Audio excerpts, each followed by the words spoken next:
So in this video, we are going to discuss about the complement system. So what are complements? So complements are the group of proteins. They are not a single protein, they are group of proteins. That group have 50 plus serum proteins.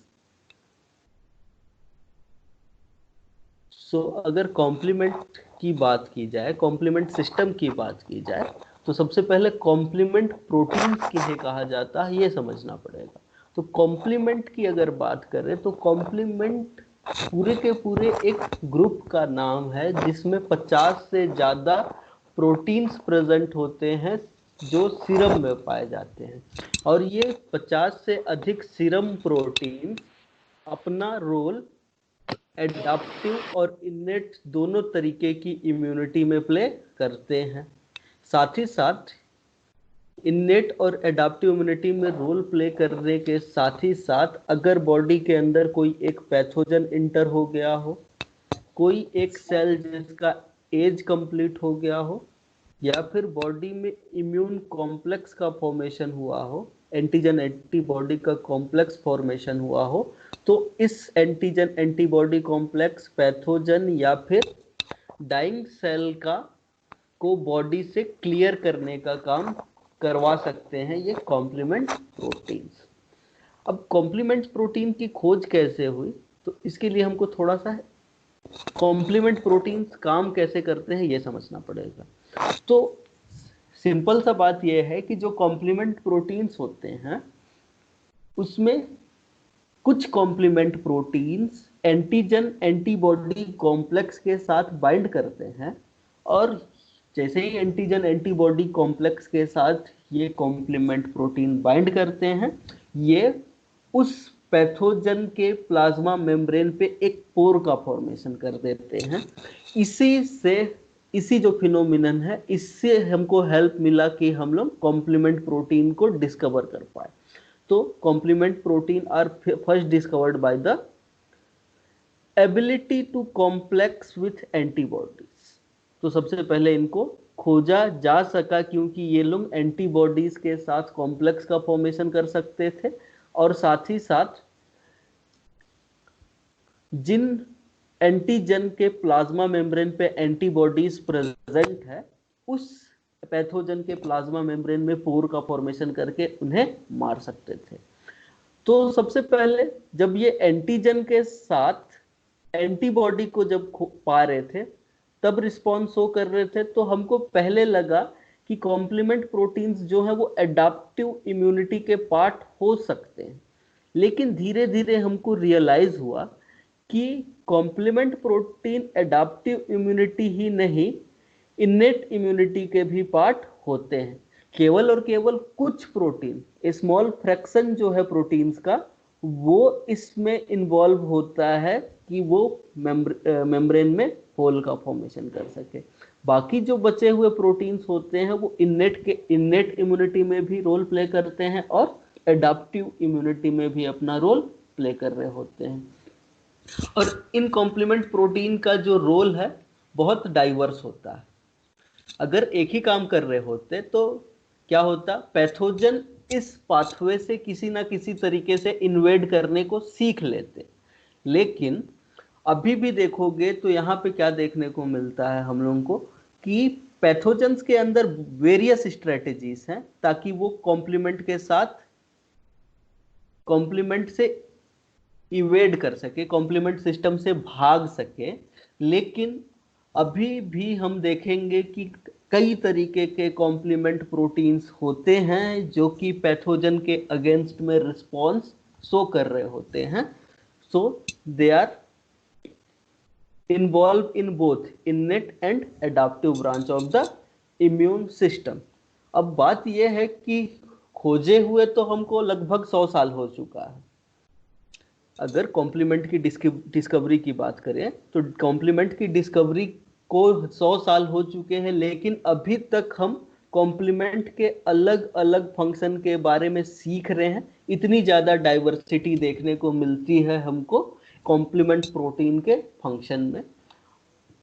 अब समझो complement protein की खोज कैसे हुई। तो सबसे पहले एक साइंटिस्ट थे जिनका नाम था जूल्स बॉर्डेट। उन्होंने एक एक्सपेरिमेंट किया।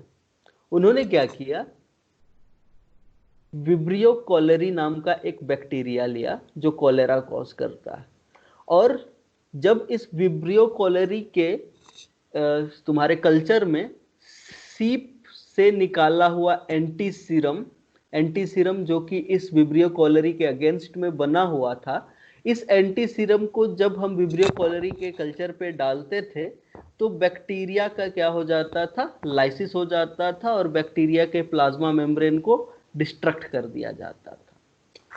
ये तो हुआ पहला चीज। अब यहाँ पे ये चीज समझ में आता है कि एंटी सीरम मतलब सीरम के अंदर कुछ प्रोटीन्स होते हैं जो कि प्लाज्मा मेम्ब्रेन को डिस्ट्रक्ट करके बैक्टीरिया का लाइसिस करा सकते हैं। फिर उन्होंने क्या किया, इस एंटी सीरम को हीट कर दिया। अब जब हम एंटी सीरम को हीट करते हैं तो बैक्टीरियोलाइटिक एक्टिविटी उस एंटी सीरम की खत्म हो जाती है। अब जब हमने ये देखा कि जब हम लोग सीरम को हीट कर देते हैं तो बैक्टीरिया के लाइसिस की क्षमता क्या हो जाती है, यहाँ पे खत्म हो जाती है। लेकिन अगर इसी हीटेड सीरम में, वो सीरम जिसको हमने गर्म कर दिया था, उस सीरम में हम फ्रेश सीरम को ऐड करें और इस सीरम के अंदर जो फ्रेश सीरम हमने लिया, इसमें कोई एंटीबॉडी नहीं था। हमने फिर इस फ्रेश सीरम जिसके अंदर एंटीबॉडी नहीं है, उसको हमने एंटीबॉडी के अलावा कुछ ऐसे heat labile heat sensitive compounds हैं जो कि लाइटिक एक्टिविटी में इन्वॉल्व होते हैं। मींस एंटीबॉडीज को छोड़ के कुछ दूसरे हीट सेंसिटिव प्रोटीन्स हैं जो कि बैक्टीरिया का लाइसिस करा सकते हैं। तो अब उसकी खोज स्टार्ट हुई कि सीरम के कौन से कंपोनेंट हैं वो जो कि बैक्टीरिया का लाइसिस करा सकते हैं। तो अब जो बॉर्डेट नाम के साइंटिस्ट हैं, यही जो इस एक्सपेरिमेंट को किया था, उन्होंने इन सेकेंड प्रोटीन्स जो कि हीट लेबाइल थे उनको आइसोलेट करने का कोशिश किया। अब उसके लिए उन्होंने क्या किया, उसके लिए उन्होंने रेड ब्लड सेल्स लिया और इन रेड ब्लड सेल्स के अगेंस्ट में एंटीबॉडी को जनरेट किया गया और फिर इन एंटीबॉडी को यूज किया गया। कैसे यूज किया गया, तो उन्होंने सीरम लिया और सीरम को अलग अलग फ्रैक्शन में बांट दिया। फॉर एग्जांपल ये रहा सीरम को अलग अलग फ्रैक्शन में बांट दिया। यहाँ पे हमने क्या किया है, जो आरबीसी है, आरबीसी के अगेंस्ट में कुछ एंटीबॉडी को हमने क्या कर लिया था, डेवलप कर लिया था। क्या किया हमने, आरबीसी के अगेंस्ट में कुछ एंटीबॉडीज को हमने डेवलप कर लिया है। अब ये एंटीबॉडी को हम लोग प्यूरिफाई करके रख लिए हैं और सीरम के अलग अलग फ्रैक्शन को हमने लिया और सीरम के अलग अलग फ्रैक्शन को लेने के बाद अलग अलग टेस्ट ट्यूब लिया गया और अलग अलग टेस्ट ट्यूब में हमने क्या किया, आरबीसी रखा और आरबीसी के साथ इन एंटीबॉडीज को मिलाया। अब हर एक टेस्ट ट्यूब में आरबीसी है, आरबीसी के साथ एंटीबॉडी भी है, लेकिन अभी तक आरबीसी का डिस्ट्रप्शन नहीं हुआ है। और फिर हम हर एक टेस्ट ट्यूब में अलग अलग फ्रैक्शन को क्या किए, ऐड किए। जब हर एक टेस्ट ट्यूब में अलग अलग फ्रैक्शन को ऐड करेंगे तो कोई ना कोई ऐसा फ्रैक्शन होगा जिसके कारण आरबीसी क्या हो जाएगा, डिग्रेड हो जाएगा। और फिर उस फ्रैक्शन में से हम उन प्रोटीन्स को आइडेंटिफाई किए जो कि लाइटिक एक्टिविटी परफॉर्म करवा सकते हैं और फिर उन प्रोटीन को हम लोग क्या किए, कॉम्प्लीमेंट प्रोटीन नाम दिए। लेकिन उन्होंने, ये जो हमारे बॉर्डेट थे, उनके अलावा एक और साइंटिस्ट थे जिनका नाम था पॉल इहरिच। ये क्या कर रहे थे, इंडिपेंडेंटली काम कर रहे थे किसी दूसरे कंट्री में, जहां पे उन्होंने जैसा एक्सपेरिमेंट बॉर्डेट ने किया वैसे ही कुछ सिमिलर एक्सपेरिमेंट परफॉर्म किए और सिमिलर एक्सपेरिमेंट परफॉर्म करने के बाद उन प्रोटीन्स को नाम दिया कॉम्प्लीमेंट। अब इसका नाम कॉम्प्लीमेंट इसलिए दिया गया क्योंकि इनका काम क्या था, ये एंटीबॉडीज के काम को कॉम्प्लीमेंट करते थे, मींस एंटीबॉडी के काम को कंप्लीट करते थे, और जो एंटीबॉडीज के काम को कंप्लीट करके जिस भी टारगेट सेल के अगेंस्ट में ये एंटीबॉडी जनरेट हुई है उस टारगेट सेल को डिस्ट्रक्ट कर देते थे, डिसरप्ट कर देते थे, तोड़ देते थे। इसीलिए इसका नाम रख दिया गया कॉम्प्लीमेंट, क्योंकि ये एंटीबॉडी के फंक्शन को क्या कर रहा है, कॉम्प्लीमेंट कर रहा है। अब जैसे जैसे साल बढ़ते रहे, ईयर्स बढ़ते रहे, वैसे वैसे रिसर्चर्स ने और भी दूसरे दूसरे प्रकार के प्रोटीन्स को खोजा, और अभी के टाइम पे 50 से ज़्यादा प्रोटीन्स और ग्लाइकोप्रोटीन्स हैं जो कॉम्प्लीमेंट ग्रुप में आते हैं।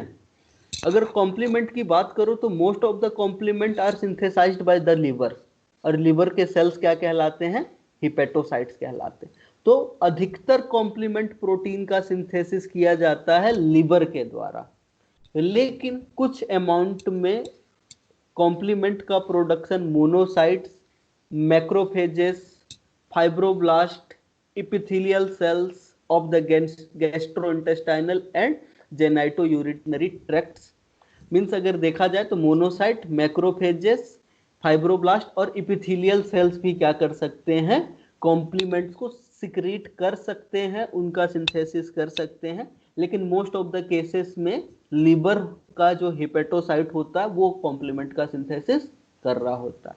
और अगर ब्लड में कंप्लीट ग्लोबुलिन प्रोटीन्स को देखो तो कंप्लीट ग्लोबुलिन प्रोटीन में से टोटल 15% ऑफ द प्रोटीन्स जो होते हैं वो कॉम्प्लीमेंट प्रोटीन्स ही होते हैं। ठीक है।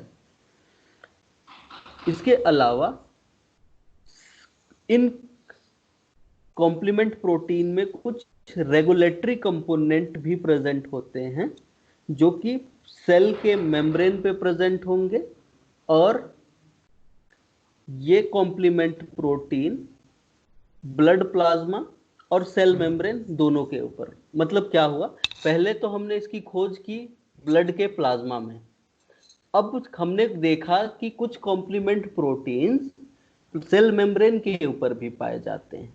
तो हमने क्या बोला कि अब जो कॉम्प्लीमेंट प्रोटीन है वो केवल और केवल ब्लड प्रोटीन्स को ही नहीं, वो प्रोटीन्स जो प्लाज्मा मेम्ब्रेन के ऊपर प्रेजेंट है और कॉम्प्लीमेंट सिस्टम के रेगुलेशन में रोल प्ले कर सकते हैं, इसे भी हम कॉम्प्लीमेंट प्रोटीन्स के अंतर्गत ही रखेंगे। अब जब हमने कॉम्प्लीमेंट प्रोटीन को खोज लिया तो हमने क्या किया, कॉम्प्लीमेंट प्रोटीन को क्लासिफाई करने की कोशिश की, और कॉम्प्लीमेंट प्रोटीन को जब हमने क्लासिफाई किया तो 7 ग्रुप्स में इसको क्लासिफाई कर पाए हम लोग। पहले ग्रुप के जो कॉम्प्लीमेंट्स होते हैं उन्हें कहा जाता है इनिशिएटर्स। सेकेंड ग्रुप के जो कॉम्प्लीमेंट होते हैं उन्हें कहा जाता है कन्वर्टेज। थर्ड ग्रुप के जो कॉम्प्लीमेंट होते हैं उन्हें कहा जाता है ऑप्सोनिन्स। चौथे ग्रुप के जो होते हैं उन्हें कहा जाता है एनाफाइलाटॉक्सिन्स। पांचवें कॉम्प्लीमेंट्स कहलाते हैं मेम्ब्रेन अटैक कॉम्प्लेक्स। छठवें कॉम्प्लीमेंट्स इसमें आते हैं कॉम्प्लीमेंट रिसेप्टर्स, और सातवें ग्रुप के जो कॉम्प्लीमेंट होते हैं उन्हें कहा जाता है रेगुलेटर्स या फिर फैक्टर डी। अब इन कॉम्प्लीमेंट्स के जो ग्रुप है उनको सेपरेटली पढ़ते हैं। सबसे पहले हम बात कर रहे हैं इनिशिएटर कॉम्प्लीमेंट कंपोनेंट्स की। तो जो इनिशिएटर कॉम्प्लीमेंट्स होते हैं ये कॉम्प्लीमेंट रिएक्शंस का प्रारंभ करते हैं, ये कॉम्प्लीमेंट रिएक्शन को इनिशिएट कर सकते हैं, इसीलिए हमने इसका नाम क्या रखा है, इनिशिएटर कॉम्प्लीमेंट कंपोनेंट्स रखा है। अब ये कॉम्प्लीमेंट रिएक्शन को स्टार्ट कैसे कर सकते हैं, तो ये जो कॉम्प्लीमेंट होते हैं, ये कॉम्प्लीमेंट प्रोटीन्स किसी एक पर्टिकुलर सोल्यूबल या फिर मेम्ब्रेन बाउंड मॉलिक्यूल से बाइंड करेगा, और बाइंड करने के बाद जैसे ही इनकी बाइंडिंग होगी कन्फर्मेशन में चेंज आएगा, और कन्फर्मेशन में चेंज आने के बाद इनकी बायोलॉजिकल एक्टिविटी भी चेंज हो जाएगी, और जैसे इनकी बायोलॉजिकल एक्टिविटी चेंज होगी ये कास्पेज कास्केड पाथवे को स्टार्ट कर सकते हैं, इसीलिए इनको बोला जा रहा है इनिशिएटर। तो ये सबसे पहले प्रोटीन्स होंगे जो कॉम्प्लीमेंट पाथवे को स्टार्ट करेंगे। उसके बाद जो सेकेंड ग्रुप के मॉलिक्यूल्स हैं उनको हमने कहा है एंजाइमेटिक मीडिएटर्स। अब पहले तो इनिशिएटर प्रोटीन्स ने क्या कर दिया, जो हमारा कॉम्प्लीमेंट पाथवे है उसको स्टार्ट कर दिया।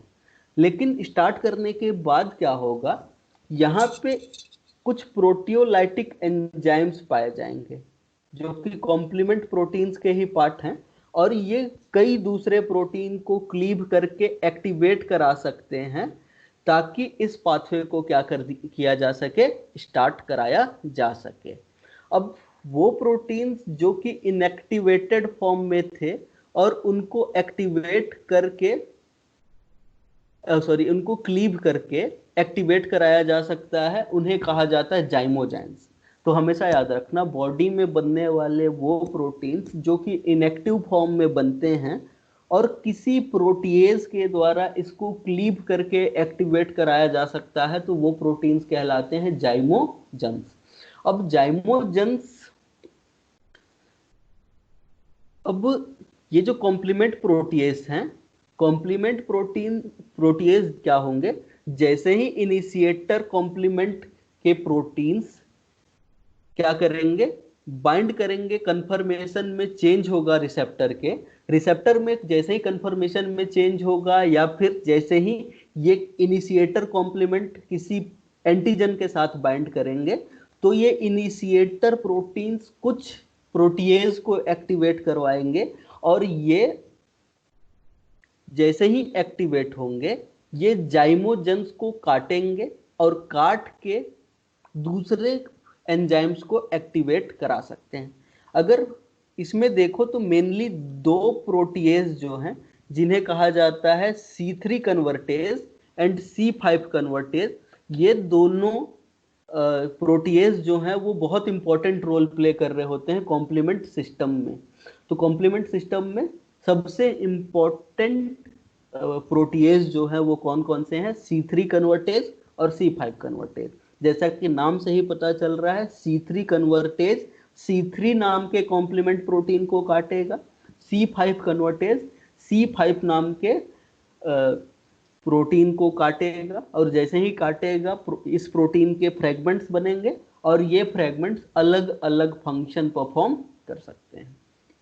ठीक है, अब हो ये रहा है कि यहाँ पे ऐसा हो रहा है कि एक इनिशिएटर एक्टिवेट हुआ, इनिशिएटर ने किसी एक दूसरे प्रोटीन को, दूसरे प्रोटीएज को एक्टिवेट किया, ये दूसरा प्रोटीएज किसी तीसरे प्रोटीन को क्लीव किया तो उसका एक्टिवेशन हुआ, तीसरा प्रोटीन किसी चौथे प्रोटीन को क्लीव किया, उसका एक्टिवेशन हुआ। तो जब इस तरीके की पूरी एक श्रृंखला चलने लग जाए कॉम्प्लीमेंट प्रोटीन के एक्टिवेशन की, तो इसे कहा जाता है कॉम्प्लीमेंट कैस्केड पाथवे। ठीक है, तो इनिशिएटर प्रोटीन से इफेक्टर प्रोटीन्स बनने तक जो पूरी की पूरी सीरीज ऑफ द रिएक्शन चल रही है, this is known as cascade reaction. अब यहाँ पे कॉम्प्लीमेंट प्रोटीन्स के लिए एक्टिवेशन के लिए अगर कोई सीरीज ऑफ इवेंट चल रहा है तो इसे कहा जाएगा कॉम्प्लीमेंट कैस्केड इवेंट। अब ये तो हो गए दूसरे तरीके के प्रोटीन। तीसरे तरीके के प्रोटीन कहलाते हैं ऑप्सोनिन्स, और ऑप्सोनिन्स ऐसे प्रोटीन्स होते हैं जो फैगोसाइटोसिस को बढ़ा सकते हैं।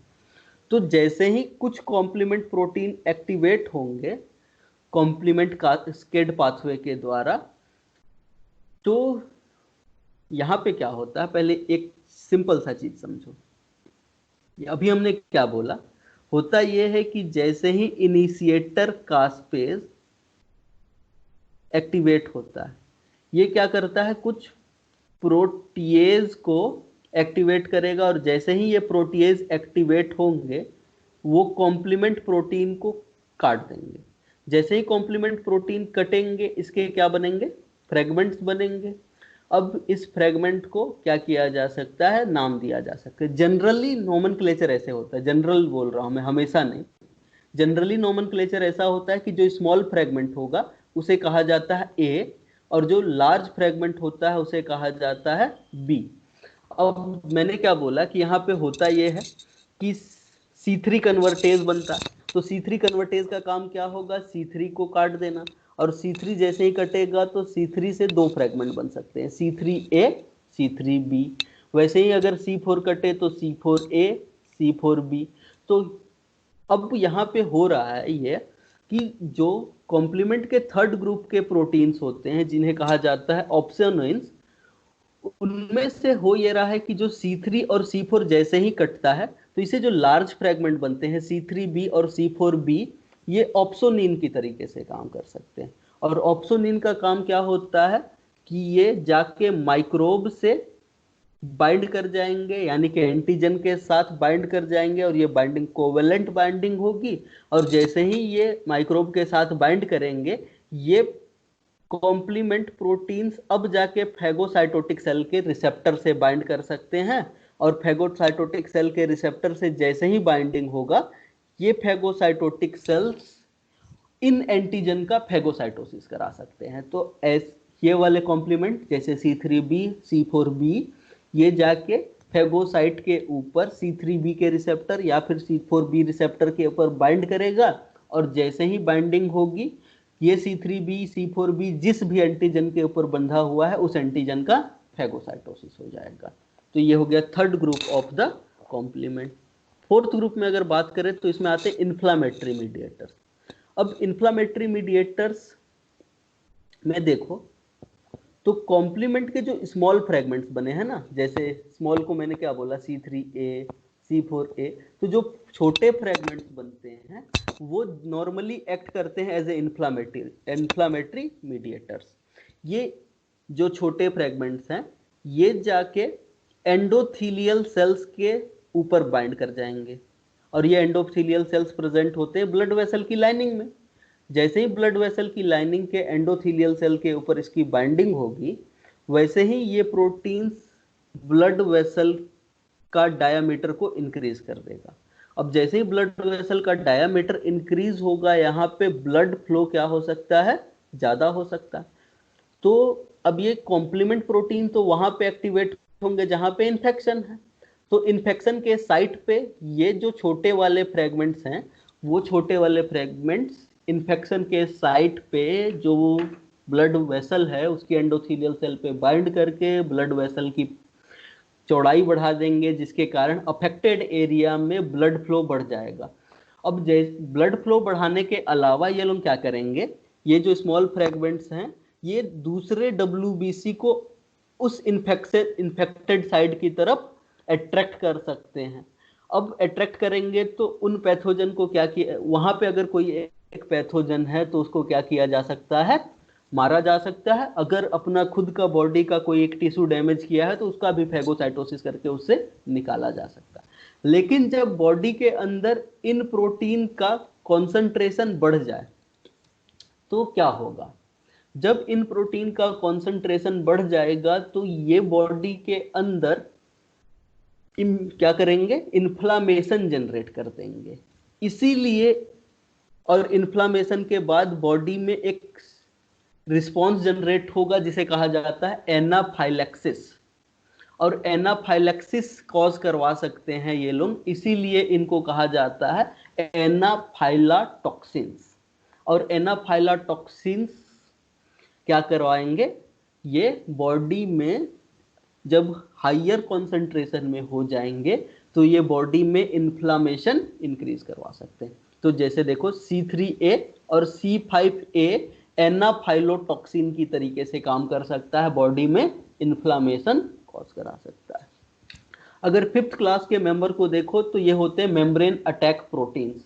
अब मेम्ब्रेन अटैक प्रोटीन्स के जो ग्रुप के मेंबर्स होते हैं ये क्या करते हैं, उस माइक्रो ऑर्गेनिज्म के प्लाज्मा मेम्ब्रेन के ऊपर बाइंड कर जाएंगे, और प्लाज्मा मेम्ब्रेन के ऊपर बाइंड करके उस पैथोजन के प्लाज्मा मेम्ब्रेन के ऊपर होल का फॉर्मेशन कर सकते हैं, पोर का फॉर्मेशन कर सकते हैं। और जैसे ही पोर का फॉर्मेशन होगा, पैथोजन क्या हो सकता है, पैथोजन की लाइसिस हो सकती है, पैथोजन फ्रेगमेंट में टूट सकता है।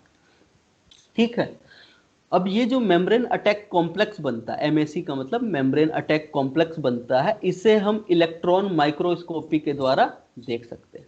और ये जो मेम्ब्रेन अटैक कॉम्प्लेक्स के मॉलिक्यूल्स होते हैं, ये सिंगल मॉलिक्यूल्स नहीं होते हैं, ये पूरा का पूरा प्रोटीन का कॉम्प्लेक्स होता है, और ये प्रोटीन के कॉम्प्लेक्स रिंग शेप के मल्टीमर्स का फॉर्मेशन करता है, और ये रिंग शेप के मल्टीमर्स उसके प्लाज्मा मेम्ब्रेन पे एक होल का फॉर्मेशन करेगा, और जैसे ही प्लाज्मा मेम्ब्रेन पे होल होगा तो उसके साइटोप्लाज्म में जो भी आयंस हैं, जो भी स्मॉल मॉलिक्यूल्स हैं, वो साइटोप्लाज्म से बाहर की तरफ एस्केप कर जाएंगे और वो सेल क्या हो जाएगा, मारा जाएगा।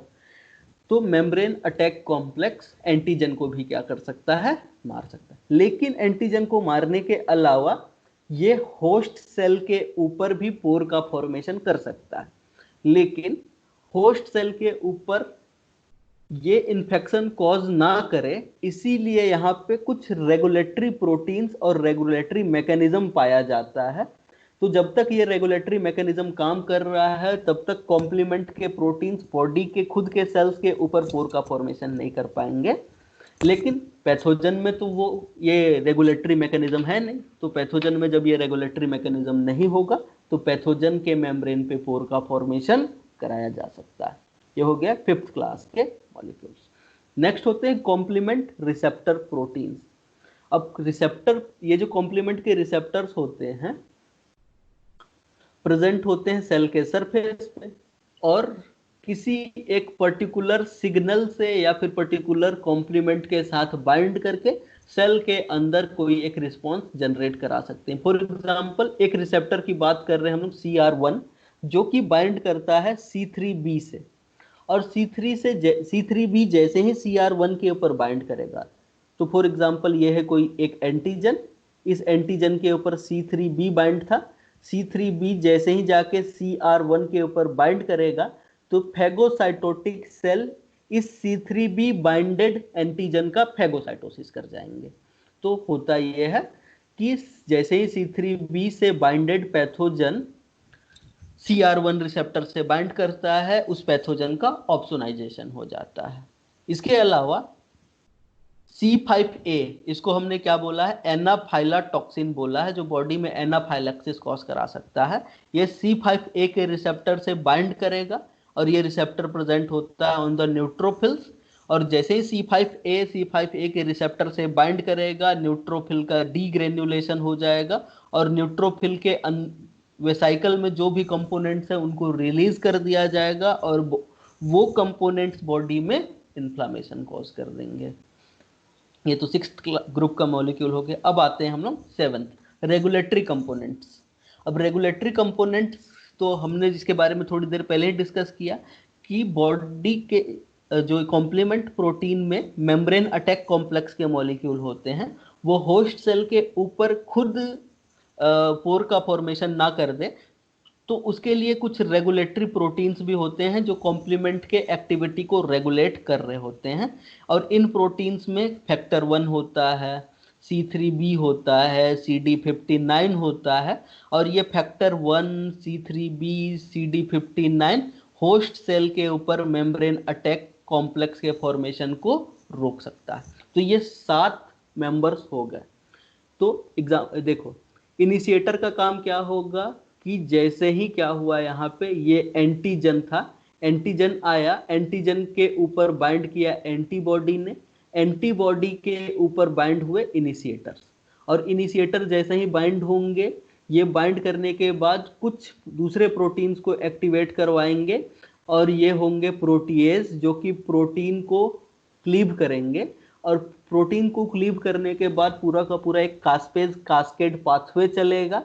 अब इसमें से जो लार्ज फ्रेगमेंट हो सकते हैं, जनरली अगर C3b और C4b की बात करें, तो ये एंटीजन के साथ बाइंड करके एंटीजन का फैगोसाइटोसिस करा सकता है।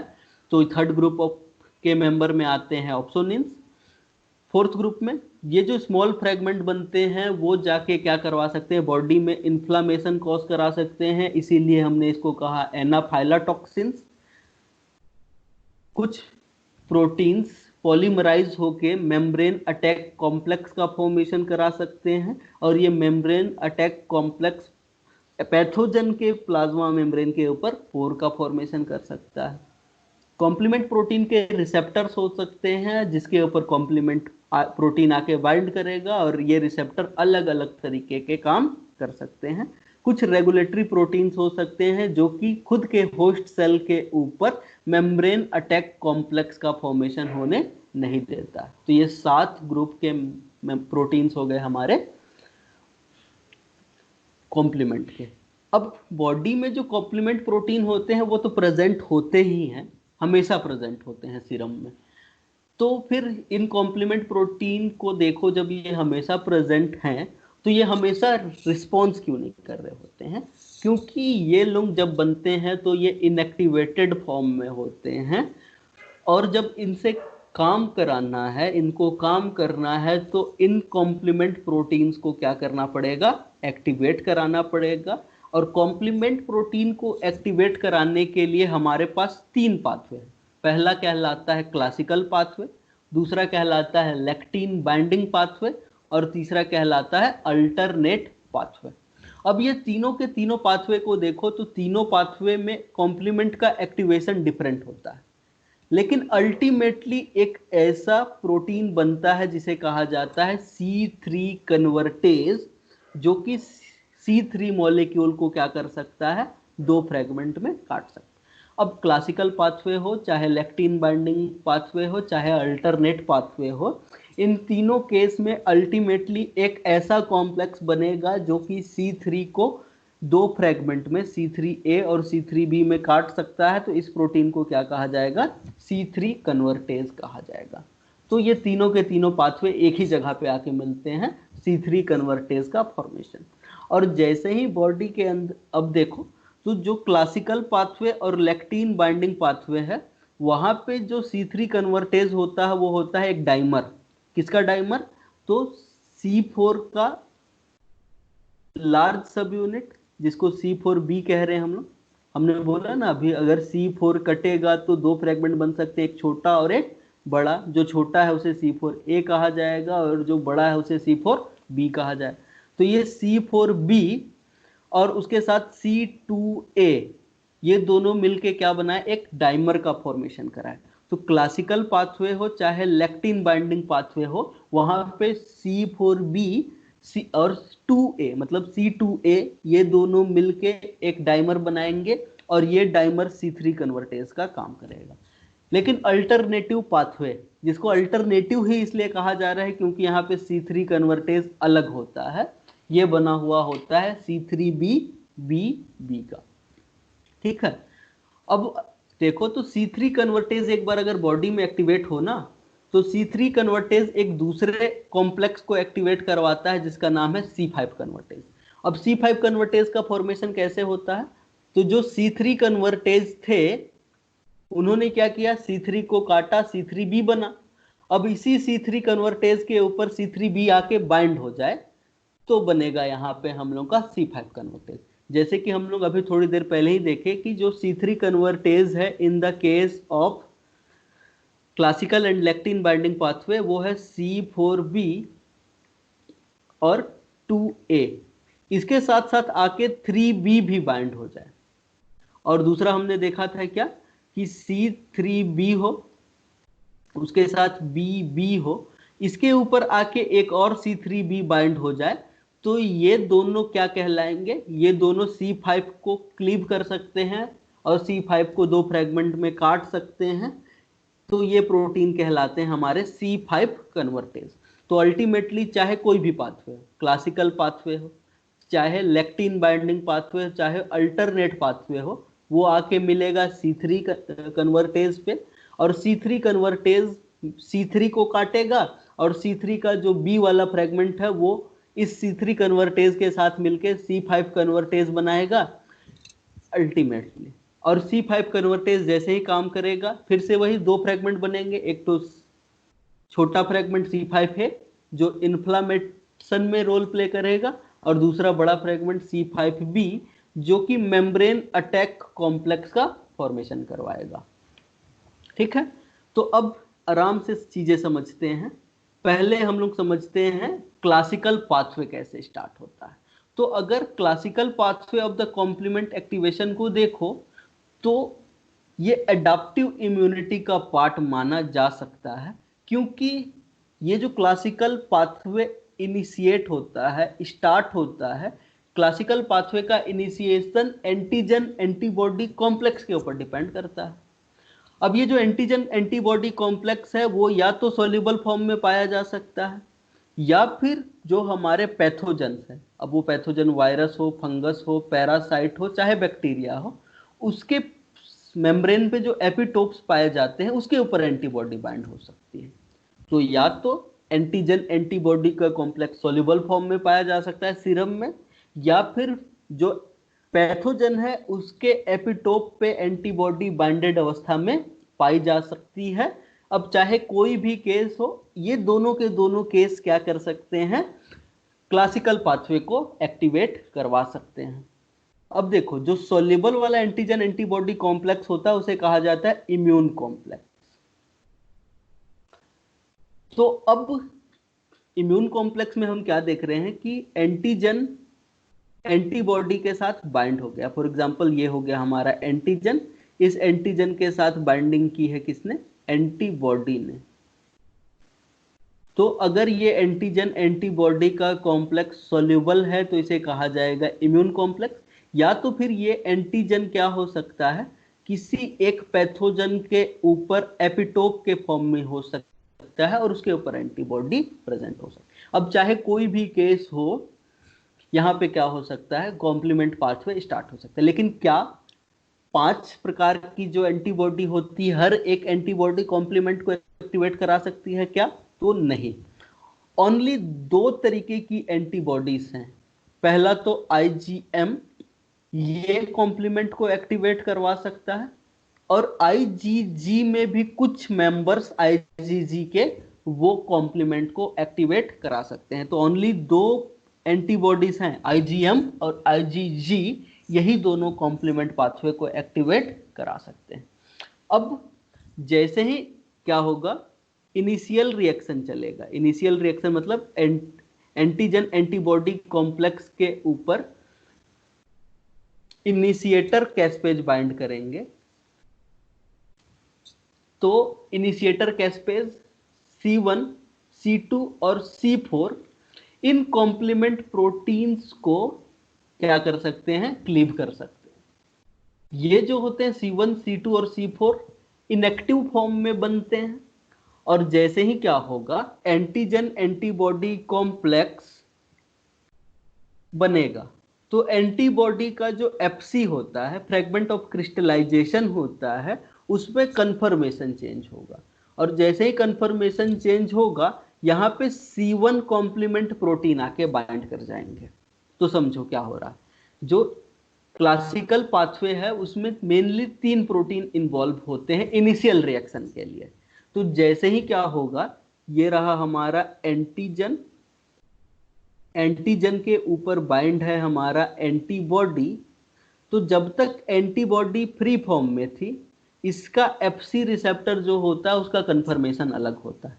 लेकिन जैसे ही इसके ऊपर एंटीजन बाइंड करता है ना, वैसे ही इसका कन्फर्मेशन क्या हो जाता है, चेंज हो जाता है। और जैसे ही इसका कन्फर्मेशन चेंज होता है, इसके ऊपर C1 वाले कॉम्प्लीमेंट प्रोटीन आके बाइंड कर सकते हैं। और ये जो C1 वाले प्रोटीन्स होते हैं, ये मैक्रोमोलिकुलर कॉम्प्लेक्स होते हैं, और ये जो होते हैं वो कई सब यूनिट के मिलके बने हुए होते हैं, जिसमें एक सब यूनिट होता है C1Q और C1R और C1S। तो जो C1 है वो 3 सब यूनिट को देखो, तो एक है Q, एक है R और एक S। इन तीनों के कॉम्प्लेक्स से मिलके बना हुआ होता है C1Q, C1R और C1S। और ये तीनों के तीनों सब यूनिट्स एक दूसरे से स्टेबलाइज किए जाते हैं कैल्शियम के इंटरेक्शन के द्वारा।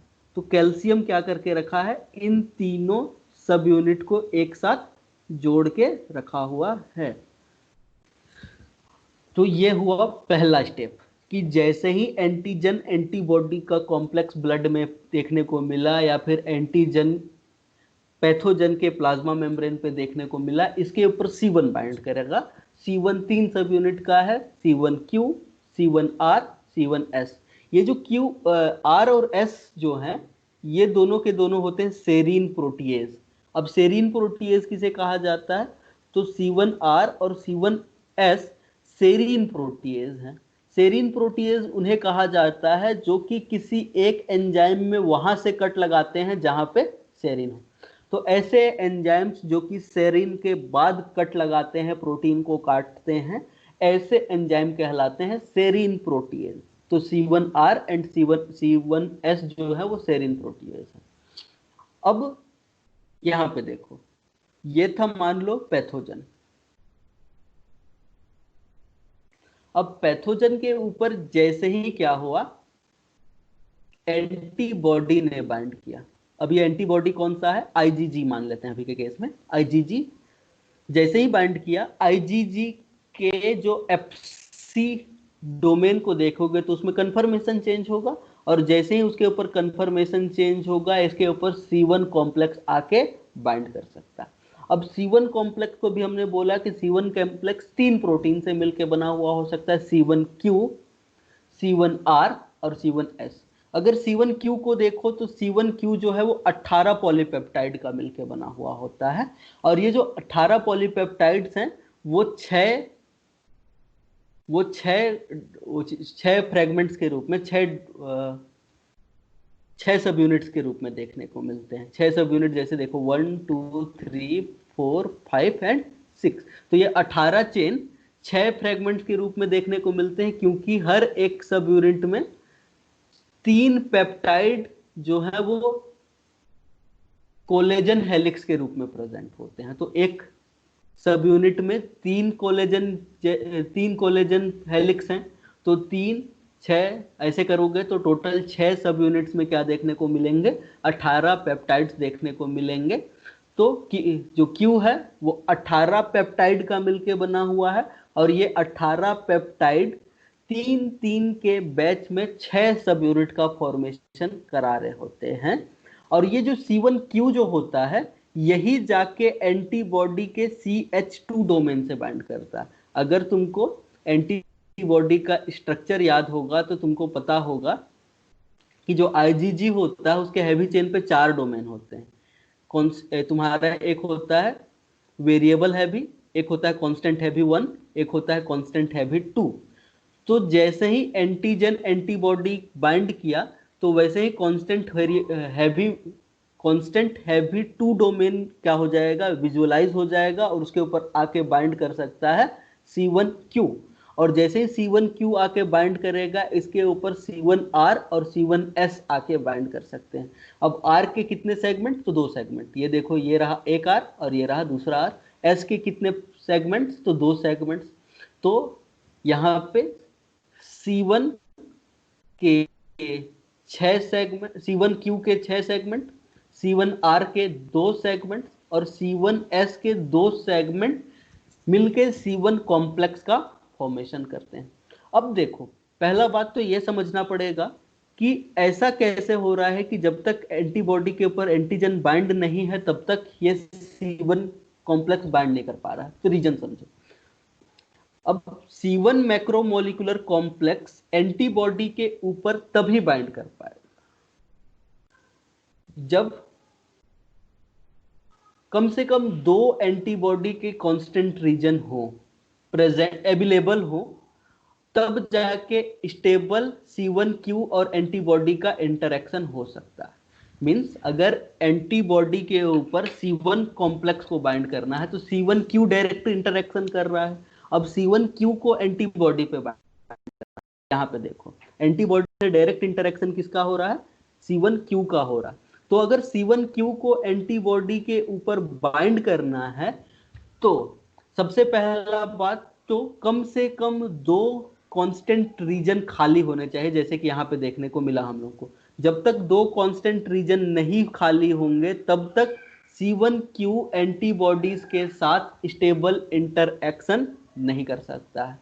अब IgM के केस में देखो तो IgM में तो IgM जो है वो पेंटामर होता है। अब जब IgM पेंटामर है तो उसके ऊपर क्या हो सकते हैं, आसानी के साथ हमारे C1Q बाइंड कर सकते हैं। लेकिन IgM को देखो, सॉरी IgG को देखो तो IgG एक सिंगल सब यूनिट का होता है। तो उस केस में कैसे बाइंडिंग होता है C1Q का, उसको समझते हैं। सबसे पहले हम बात कर रहे हैं IgM पे कैसे बाइंडिंग होता है। तो मान लो ऐसा आईजीएम है जिसके ऊपर अभी तक किसी भी एंटीजन की बाइंडिंग नहीं हुई है। उस केस में जो भी एंटीजन होता है, यहां पे देखो एक, ये जो हमारा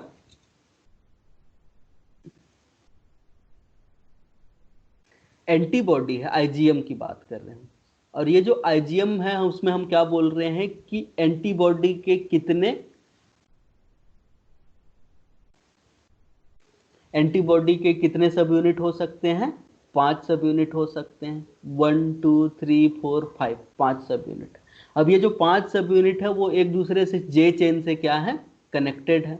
जब ये एक दूसरे से जे चेन से कनेक्टेड है और जब तक इसके ऊपर एंटीजन बाइंड नहीं था, उस केस में जो स्ट्रक्चर होता है वो स्टार लाइक स्ट्रक्चर बनता है। और ये जो स्टार लाइक स्ट्रक्चर में ये जो एंटीबॉडी के सब यूनिट है वो कोर से दूर की तरफ प्रेजेंट होते हैं, और कोर से दूर की तरफ जब प्रेजेंट होता है तो यहाँ पे जो C1q बाइंडिंग डोमेन है वो छिपा हुआ होता है। जैसे यहाँ पे जो ये व्हाइट व्हाइट दिख रहा है ना, ये व्हाइट व्हाइट जो स्ट्रक्चर दिख रहा है ये है तुम्हारा C1q बाइंडिंग का डोमेन। तो जब तक एंटीबॉडी के ऊपर एंटीजन बाइंड नहीं है तो स्ट्रक्चर जो है वो स्टार शेप का है, और स्टार शेप का होने की वजह से यहाँ पे C1q इसके ऊपर बाइंड नहीं कर सकता है। लेकिन अब इसके स्ट्रक्चर को देखोगे ना तो इसके स्ट्रक्चर में होता यह है कि जो बीच वाला हिस्सा होता है वो थोड़ा सा उठा हुआ होता है। जैसे ये देखो, इस स्ट्रक्चर में जो कोर है, जब तक एंटीजन बाइंड नहीं है तो कोर उठा हुआ है, और जो तुम्हारे आर्म्स हैं वो क्या है, लगभग बराबर फैले हुए हैं स्टार के जैसे। तब तक C1q इसके ऊपर बाइंड नहीं कर सकता है। लेकिन ठीक है, लेकिन जैसे ही क्या हो जाए, इसके ऊपर एंटीजन आके बाइंड हो जाए। अब आईजीएम है तो आईजीएम के ऊपर मल्टीवैलेंट एंटीजन आके आराम से बाइंड हो सकता है। जैसे ही आईजीएम के ऊपर मल्टीवैलेंट एंटीजन आके बाइंड करेगा, एंटीबॉडी का जो एफसी डोमेन है उसमें कन्फर्मेशन में चेंज होगा, और जैसे ही कन्फर्मेशन चेंज होगा तो अभी तक स्ट्रक्चर कैसा था, ऐसा। अब ये स्ट्रक्चर चेंज होके इस फॉर्म में कन्वर्ट हो जाएगा, और जैसे ही इस फॉर्म में कन्वर्ट होगा यहाँ पे जो हमारा C1q का बाइंडिंग वाला डोमेन होता है वो क्या हो जाएगा, विजिबल हो जाएगा। यहाँ पे देखो C1q के जो बाइंडिंग वाला डोमेन है वो क्या हो जाएगा, विजिबल हो जाएगा। और जैसे ही कन्फर्मेशन चेंज होगा, अब C1q आके इसके ऊपर बाइंड कर सकता है। तो आईजीएम के केस में यह होता है। लेकिन आईजीजी की बात करो तो आईजीजी तो मोनोमेरिक फॉर्म में होता है। जब आईजीजी मोनोमेरिक फॉर्म में है और हम बोल रहे हैं C1q तभी स्टेबल बाइंडिंग कर सकता है जब कम से कम 2 एंटीबॉडी का एफसी चेन हो वहां पर। तो क्या होता है, अब सिंगल जब आईजीएम है तो उस केस में जो हमारा 2 डोमेन होता है, CH2 डोमेन होता है, वो विजिबल होता है तुम्हारे C1q के लिए। लेकिन यहाँ पे जो इंटरएक्शन होता है, जो एफिनिटी होती है वो बहुत कम होती है, बहुत कम होती है। तो तुम्हारे जो C1q है वो आके आईजीएम के ऊपर जो एक्सपोज्ड रीजन है तो भी उसके ऊपर बाइंड नहीं कर सकता है। लेकिन बाइंडिंग कैसे होती है, अब रिसेंट स्टडी ये बताते हैं कि जैसे ही आईजीजी के ऊपर एंटीजन बाइंड करता है, इसके जो एफसी रिसेप्टर होते हैं वो एफसी एफसी इंटरेक्शन करके एक पेंटामेरिक स्ट्रक्चर बना लेते हैं, जैसे यहाँ पे तुमको देखने को मिल रहा होगा। ये रहा एक तुम्हारा सिंगल स्ट्रक्चर, ये क्या हुआ, एक सिंगल पॉलीपेप्टाइड। जब तक ये एंटीजन से बाइंड नहीं किया था तब तक तो सिंगल फॉर्म में ही था, और इसका जो हमारा CH2 डोमेन है वो विजिबल था। लेकिन C1q इसके साथ बाइंड नहीं कर पा रहा था क्योंकि एफिनिटी बहुत कम थी। लेकिन जैसे ही इसके ऊपर एंटीजन आके बाइंड किया, एक आईजीजी का एफसी रीजन दूसरे आईजीएम के एफसी रीजन के साथ इंटरएक्ट करता है और पेंटामेरिक स्ट्रक्चर बना लेता है। और इस पेंटामेरिक स्ट्रक्चर के ऊपर हमारा C1Q जो है वो आसानी से आके बाइंड कर सकता है और इस बाइंडिंग की एफिनिटी क्या होगी, ज्यादा होगी।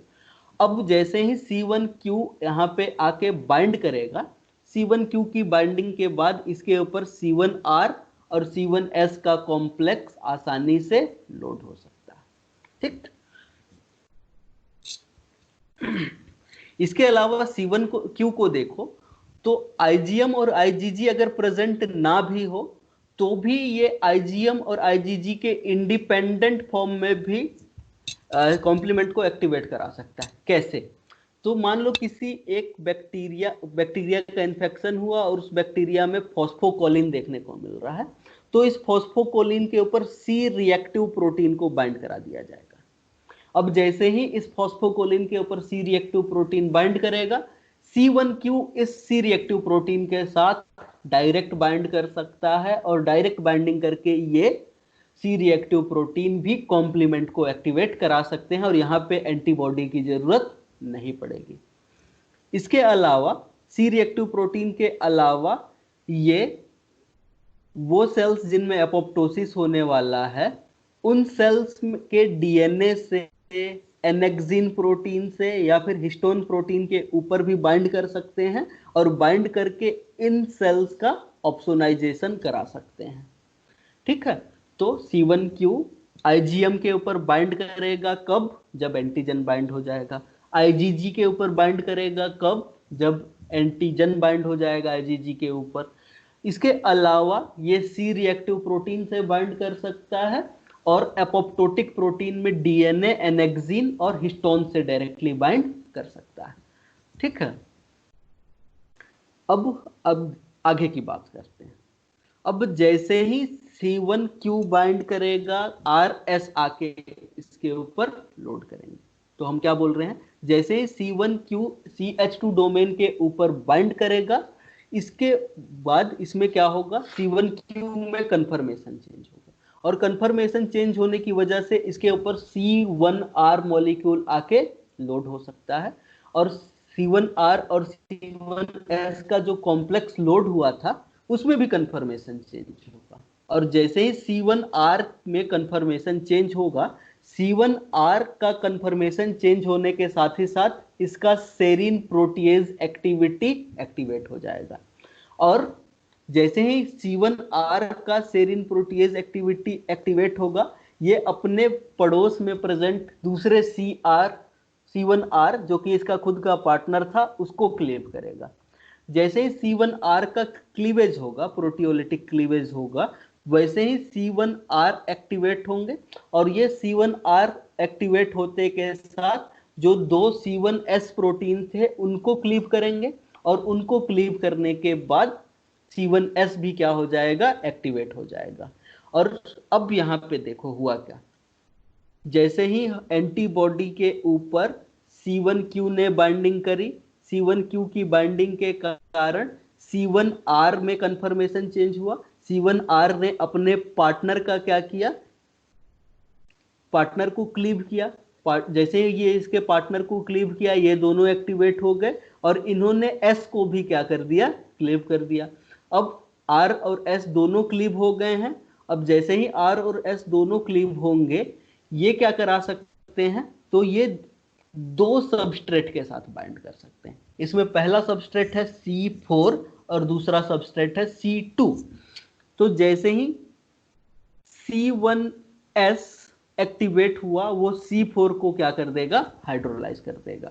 जैसे ही C4 का हाइड्रोलिसिस होगा, एक स्मॉल फ्रेगमेंट बनेगा जिसको C4A कहा जाएगा और ये जो स्मॉल फ्रेगमेंट बनता है वो C4 के एमिनो टर्मिनस की तरफ से कट के निकलता है और एक बड़ा फ्रेगमेंट बनेगा जिसको C4B कहा जाएगा और ये C4B जाके टारगेट मेम्ब्रेन पे बाइंड कर जाएगा और टारगेट मेम्ब्रेन पे बाइंड करेगा कहां पे, C1 के पास में ही, और साथ ही साथ C2 भी बाइंड कर जाएगा यहाँ पे।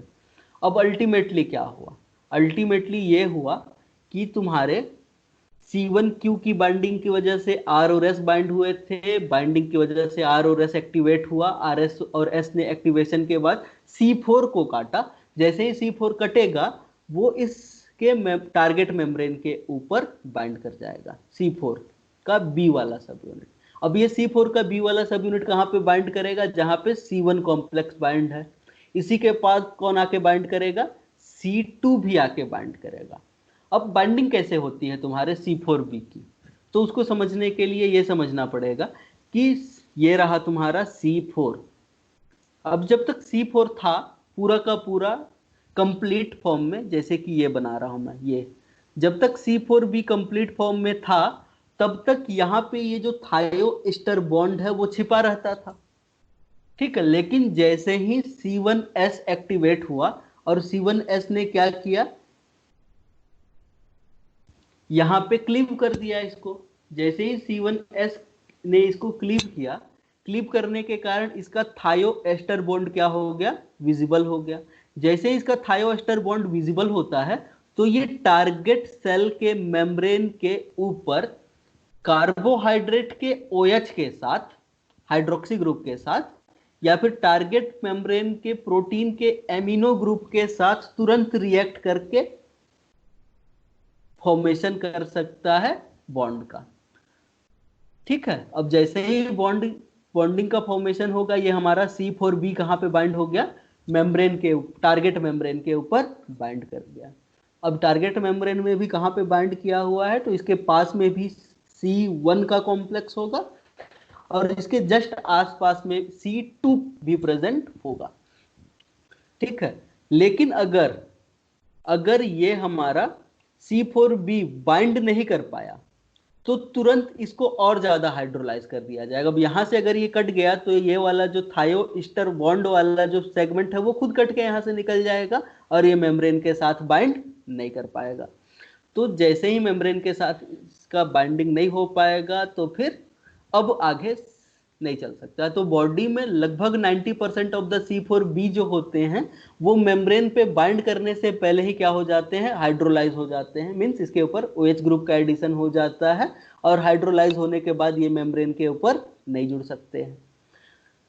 अब यहां तक चीजें समझ में आ गई, तो थोड़ा सा और आगे चलते हैं। अब जैसे ही C4B मेम्ब्रेन के ऊपर बाइंड करेगा तो इसके पास C2 भी है, और जैसे ही इसके पास C2 है तो C1S इस C2 को भी काट देगा और C2 के भी 2 फ्रेगमेंट बनेंगे।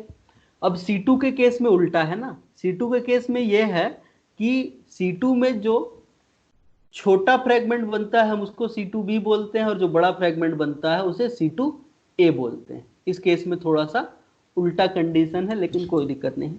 तो ये जो छोटा C2B वाला फ्रेगमेंट है वो यहां से डिफ्यूज हो जाएगा, लेकिन जो बड़ा कॉम्प्लेक्स बना है C2A का, ये C4B के साथ जुड़ जाएगा।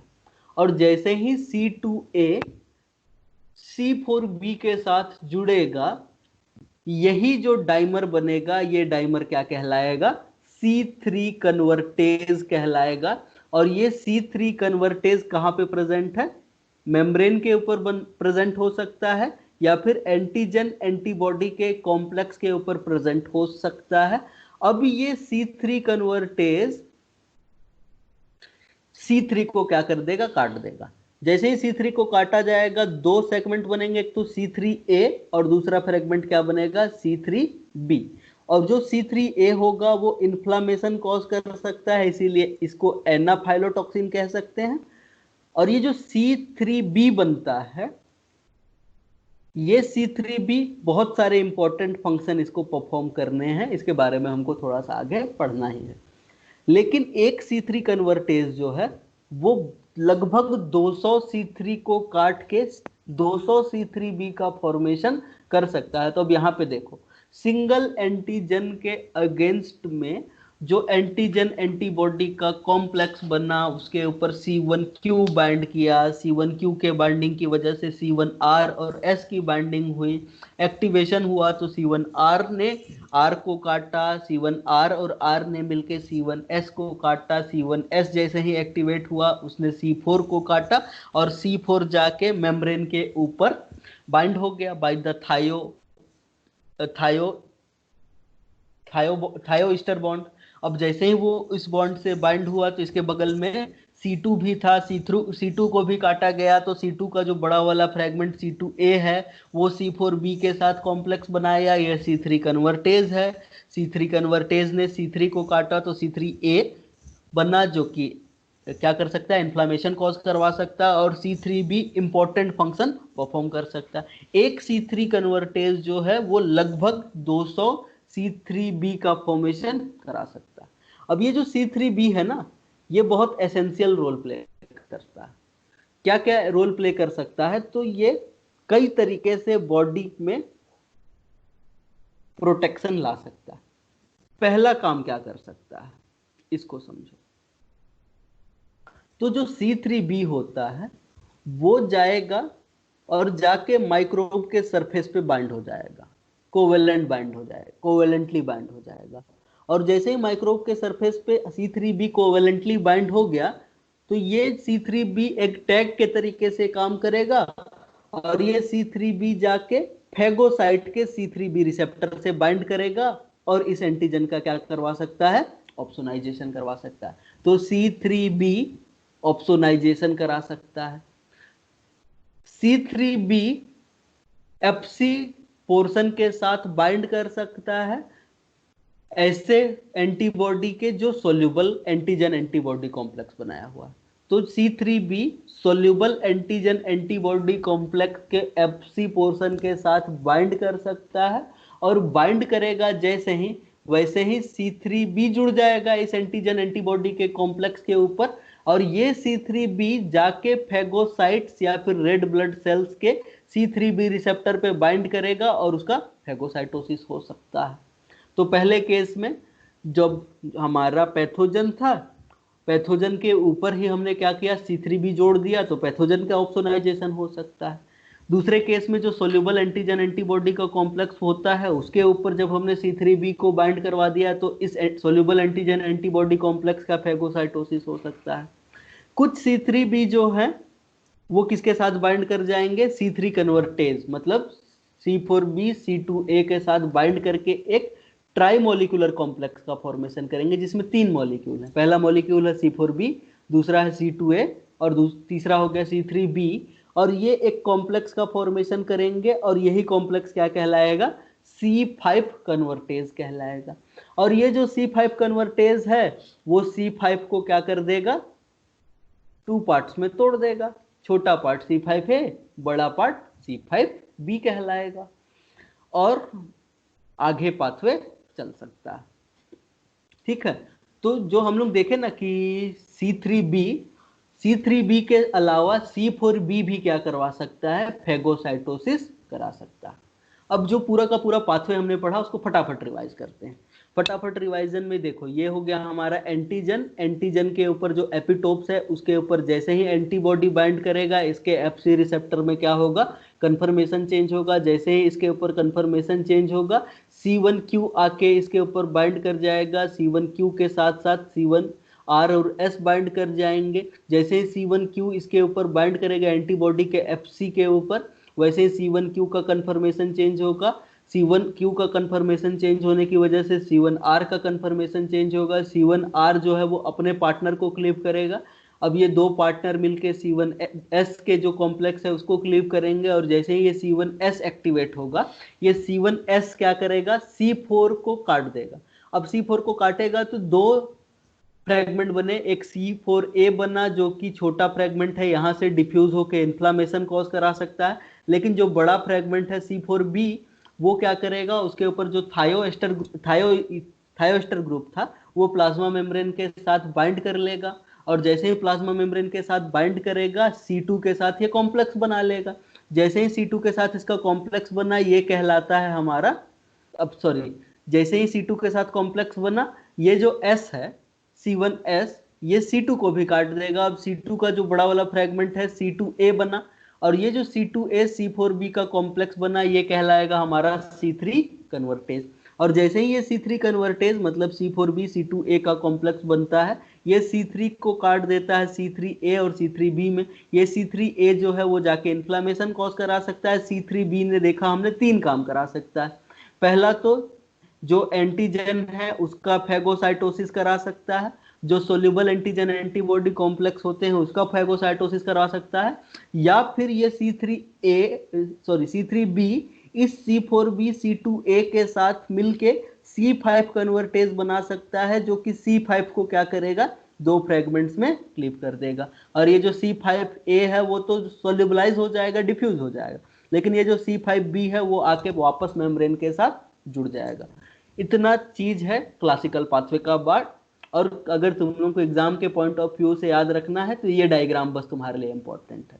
बाकी चीजें जो है वो तुम्हारे रिसर्च के हिसाब से या फिर अधिक नॉलेज के हिसाब से इंपॉर्टेंट हो सकता है कि जब एंटीजन एंटीबॉडी के ऊपर बाइंड करेगा तो एंटीबॉडीज अगर आईजीएम है तो पहले आईजीएम जो होता है वो स्टार शेप में होता है, लेकिन जैसे एंटीबॉडी बाइंड करता है इसका कन्फर्मेशन चेंज होता है और C1Q का बाइंडिंग वाला जो साइट होता है वो दिख जाता है। C1R और S लोड हो जाते हैं, C1R और S जैसे ही लोड होते हैं कन्फर्मेशन चेंज होने की वजह से R और S काटते हैं। S जो है वो 4 को काटता है, 4 2 को काटता है, 4 और 2 मिलके 3 को काटते हैं, ये तीनों मिलके फिर C5 को काटते हैं। पूरा का पूरा एक कैस्केड चला। तो ये हो गया तुम्हारा क्लासिकल पाथवे। तो अभी तक हमने ओनली C5 कन्वर्टेज बनने तक देखा है ना। C5 कन्वर्टेज से आगे भी पाथवे चलता है, उसको हम लोग जब तीनों पाथवे पढ़ लेंगे तब समझेंगे। अब नेक्स्ट पाथवे पे चलो, वो है लेक्टिन बाइंडिंग पाथवे।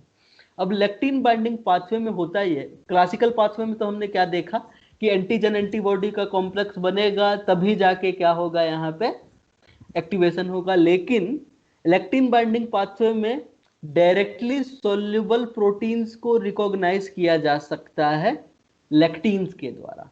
अब पहला चीज तो क्या ये समझना पड़ेगा कि लेक्टिन्स क्या होते हैं। तो लेक्टिन्स ऐसे प्रोटीन होते हैं जो कि किसी एक पर्टिकुलर कार्बोहाइड्रेट को रिकॉग्नाइज करके उस पर्टिकुलर कार्बोहाइड्रेट से बाइंड कर सकते हैं। एक वर्ड में बोले तो lectins are sugar binding protein. अब जैसे हमने देखा ना कि क्लासिकल पाथवे में C3 कन्वर्टेज जो था वो C4B और C2A का बना हुआ होता है, लेक्टिन बाइंडिंग पाथवे में भी सेम यही होता है, बस इनिशिएशन का स्टेप अलग होता है। अब देखो यहाँ पे एंटीजन एंटीबॉडी का कॉम्प्लेक्स नहीं बन रहा है, लेक्टिन का यूज हो रहा है, तो ये एडाप्टिव इम्यूनिटी का पार्ट कहा जाता है। ये इन्नेट इम्यूनिटी का पार्ट कहा जाता है, एडाप्टिव इम्यूनिटी का पार्ट नहीं है ये, क्योंकि यहाँ पे एंटीजन एंटीबॉडी कॉम्प्लेक्स का फॉर्मेशन नहीं हो रहा है। तो यहाँ पे रोल कौन प्ले करते हैं? Most of the role is played by the mannose binding lectin. अब नाम में ही देखो, लेक्टिन शुगर बाइंडिंग प्रोटीन है, मेनोज शुगर है, तो मेनोज बाइंडिंग लेक्टिन जो है वो किसके साथ बाइंड करेंगे? वो मेनोज के साथ बाइंड करेंगे। तो कुछ पैथोजेंस जैसे कि साल्मोनेला, लिस्टेरिया, नाइसीरिया, ठीक है, तुम्हारे इन बैक्टीरियास में, तुम्हारे कैंडिडा और क्रिप्टोकोकस फंगस में, और कुछ वायरस जैसे HIV-1 और रेस्पिरेटरी सिंस्टियल वायरस में क्या देखने को मिलता है? इसके प्लाज्मा मेम्ब्रेन के ऊपर मेनोज के क्या देखने को मिलते हैं? रेसिड्यूज देखने को मिलते हैं। तो ये जो मेनोज बाइंडिंग लेक्टिन होता है, इन पैथोजन के मेम्ब्रेन पे प्रेजेंट मेनोज का जो पूरा का पूरा एरे है, मतलब पूरा का पूरा एक सीक्वेंस है, उसके साथ बाइंड कर सकता है। और जैसे ही ये बाइंड करेगा ये क्या करवा सकता है, तो समझो। पहले तो ये देखो, फॉर एग्जांपल ये कोई एक पैथोजन है और इस पैथोजन के मेम्ब्रेन के ऊपर बहुत सारे मेनोज हैं, तो इस मेनोज के ऊपर मेनोज बाइंडिंग लेक्टिन क्या कर सकता है? बाइंड कर सकता है।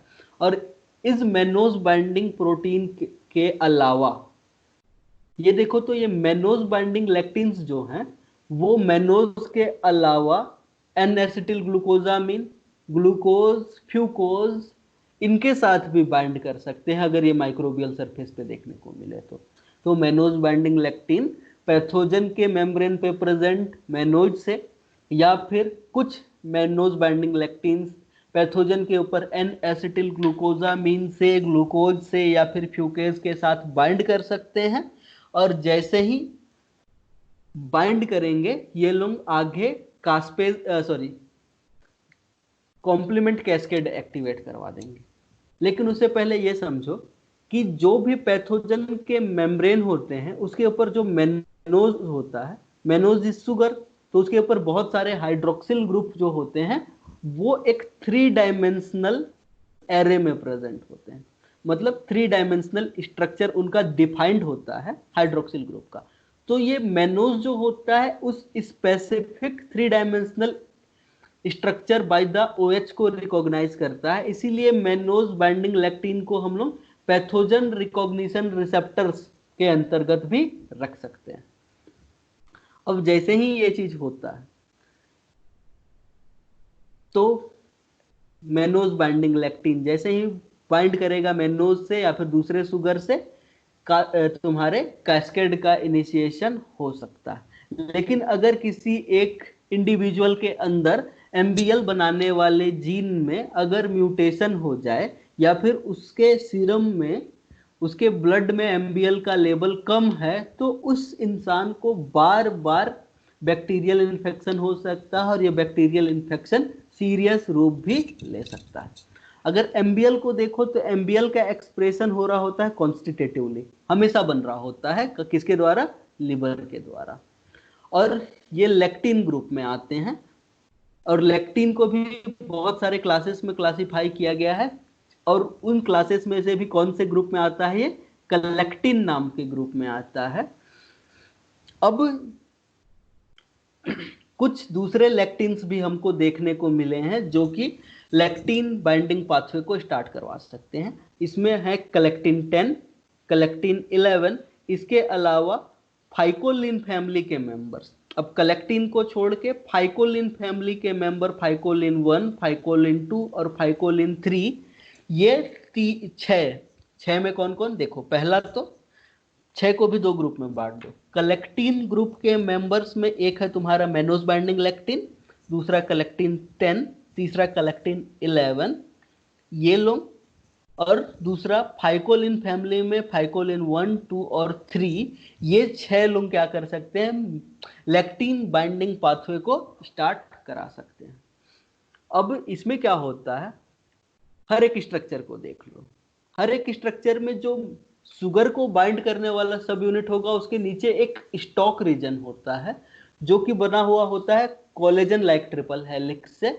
ये कोलेजन लाइक ट्रिपल हेलिक्स जो से बना हुआ स्टॉक है वो इन सभी प्रोटीन्स में सेम तरीके का होता है, ठीक है। ओनली और ओनली क्या चेंज होता है, कार्बोहाइड्रेट को रिकॉग्नाइज करने वाला जो सब यूनिट है वो क्या होता है, अलग होता है, बाकी ये स्टॉक तो सब में सेम होता है, ठीक है। अब इनको देखो तो ये जो मेनोज बाइंडिंग लेक्टिन होता है इसके ऊपर, यहां पे देखो, इसके ऊपर इसका जो स्टॉक रीजन है, ये वाला रीजन को ही हमने स्टॉक बोला है, इस स्टॉक रीजन के ऊपर mannose binding lectin associated serine protease bind कर सकते हैं। और तुम्हारे ये जो सेरिन प्रोटीएज हैं MASP कहलाते हैं और इसके 3 मेंबर्स हमको अभी तक देखने को मिले हैं, 1, 2 एंड 3। जो 2 है वो सबसे ज्यादा इंपॉर्टेंट रोल प्ले कर रहा होता है लेक्टिन बाइंडिंग पाथवे के एक्टिवेशन में, और ये जो 1 और 3 के मेंबर्स हैं ये इंपॉर्टेंट रोल प्ले कर रहे होते हैं अल्टरनेटिव पाथवे को स्टार्ट करने में। तो ये हुई बात इस मेनोज बाइंडिंग लेक्टिन के साथ एसोसिएटेड सेरिन प्रोटीएज के साथ। अब बात करते हैं हम लोग मेनोज बाइंडिंग लेक्टिन के साथ एसोसिएटेड सेरिन प्रोटीएज नंबर 2 का। और ये जो सेरिन प्रोटीएज 2 होता है वो C1S के जैसा ही काम करता है। अब याद करो क्लासिकल पाथवे में क्या होता था, जैसे ही C1S एक्टिवेट होता था वो C2 और C4 को क्लीव करता था। सेम इस केस में भी क्या होता है, जैसे ही तुम्हारे पैथोजन के ऊपर मेनोज को रिकॉग्नाइज किया जाएगा मेनोज बाइंडिंग प्रोटीन के द्वारा, इसके ऊपर एसोसिएटेड जो तुम्हारा सेरिन प्रोटीएज है वो C4 और C2 को काटेगा। पहले C4 कटा तो C4b बनेगा, उसके अलावा C2 कटा तो C2a जो है वो दोनों मिलके एक कॉम्प्लेक्स बनाएंगे जिसको हमने क्या कहा था, C3 कन्वर्टेज कहा था। और जैसे ही C3 कन्वर्टेज बनेगा तुमको याद होगा C3 कन्वर्टेज C3 को काटेगा, C3 का जो बड़ा वाला सेगमेंट है इसके साथ मिलके क्या बना सकता है, C5 कन्वर्टेज का फॉर्मेशन कर सकता है। तो ओनली जो ऊपर वाले स्टेप है वो अलग है, बाकी स्टेप्स क्या है, सेम ही है। तो अगर इस पाथवे को देखो तो इस पाथवे में हमको क्या देखने को मिला था, एंटीजन एंटीबॉडी कॉम्प्लेक्स के ऊपर बाइंड किया था C1 फैमिली में नहीं, लेकिन यहाँ पे जो तुम्हारा लेक्टिन बाइंडिंग पाथवे होता है, यहाँ पे डायरेक्ट पैथोजन के ऊपर जो शुगर है उसके ऊपर मेनोज बाइंडिंग लेक्टिन बाइंड करेगा, उसके ऊपर सेरिन प्रोटीएज होते हैं, वो सीधे सीधे C4 और C2 को काटेंगे, C3 कन्वर्टेज बनेगा, C3 कन्वर्टेज के कटने के बाद C5 कन्वर्टेज बनेगा। ये पाथवे सेम है, ओनली इनिशिएशन वाला स्टेप ही अलग है, ठीक। उसके बाद आते हैं हम नेक्स्ट अल्टरनेटिव पाथवे के ऊपर। और अल्टरनेटिव पाथवे 3 अलग अलग तरीके से स्टार्ट हो सकता है। अब देखो हमने इसका नाम अल्टरनेट पाथवे क्यों रखा है, तो इसके अल्टरनेट पाथवे रखने के पीछे रीजन ये है कि अब तुमने क्या किया, 2 पाथवे तो पढ़ लिया, क्लासिकल पाथवे और तुम्हारा शुगर बाइंडिंग पाथवे। अब दोनों के लेक्टिन बेस्ड पाथवे, दोनों के दोनों केस में जो C3 कन्वर्टेज था वो कौन थे, C4b और 2a। यही कॉम्प्लेक्स क्या करता था, C3 को क्लीव करता था, यस और नो, यस। अब यहाँ पे जो C3 कन्वर्टेज होता है ना, वो ये नहीं होता है, इसके अल्टरनेटिव फॉर्म, मतलब एक दूसरा फॉर्म होता है जिसको C3b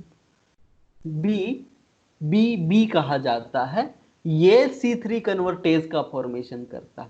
इसके अलावा जो C5 कन्वर्टेज होता है वो भी क्या होता है, दूसरा होता है। इसीलिए इस पाथवे को देखो तो ये पाथवे क्या कर रहा है, ये पाथवे जो क्लासिकल और लेक्टिन बाइंडिंग पाथवे है उसका एक अल्टरनेटिव वे तैयार कर रहा है, अल्टरनेटिव तरीके से एक्टिवेट हो रहा है। इसीलिए इस पाथवे को क्या रखा गया है, अल्टरनेटिव पाथवे नाम दिया गया। अब हमने क्या बोला है कि ये अल्टरनेटिव पाथवे खुद कितने तरीके से एक्टिवेट हो सकता है, 3 अलग अलग तरीके से एक्टिवेट हो सकता है।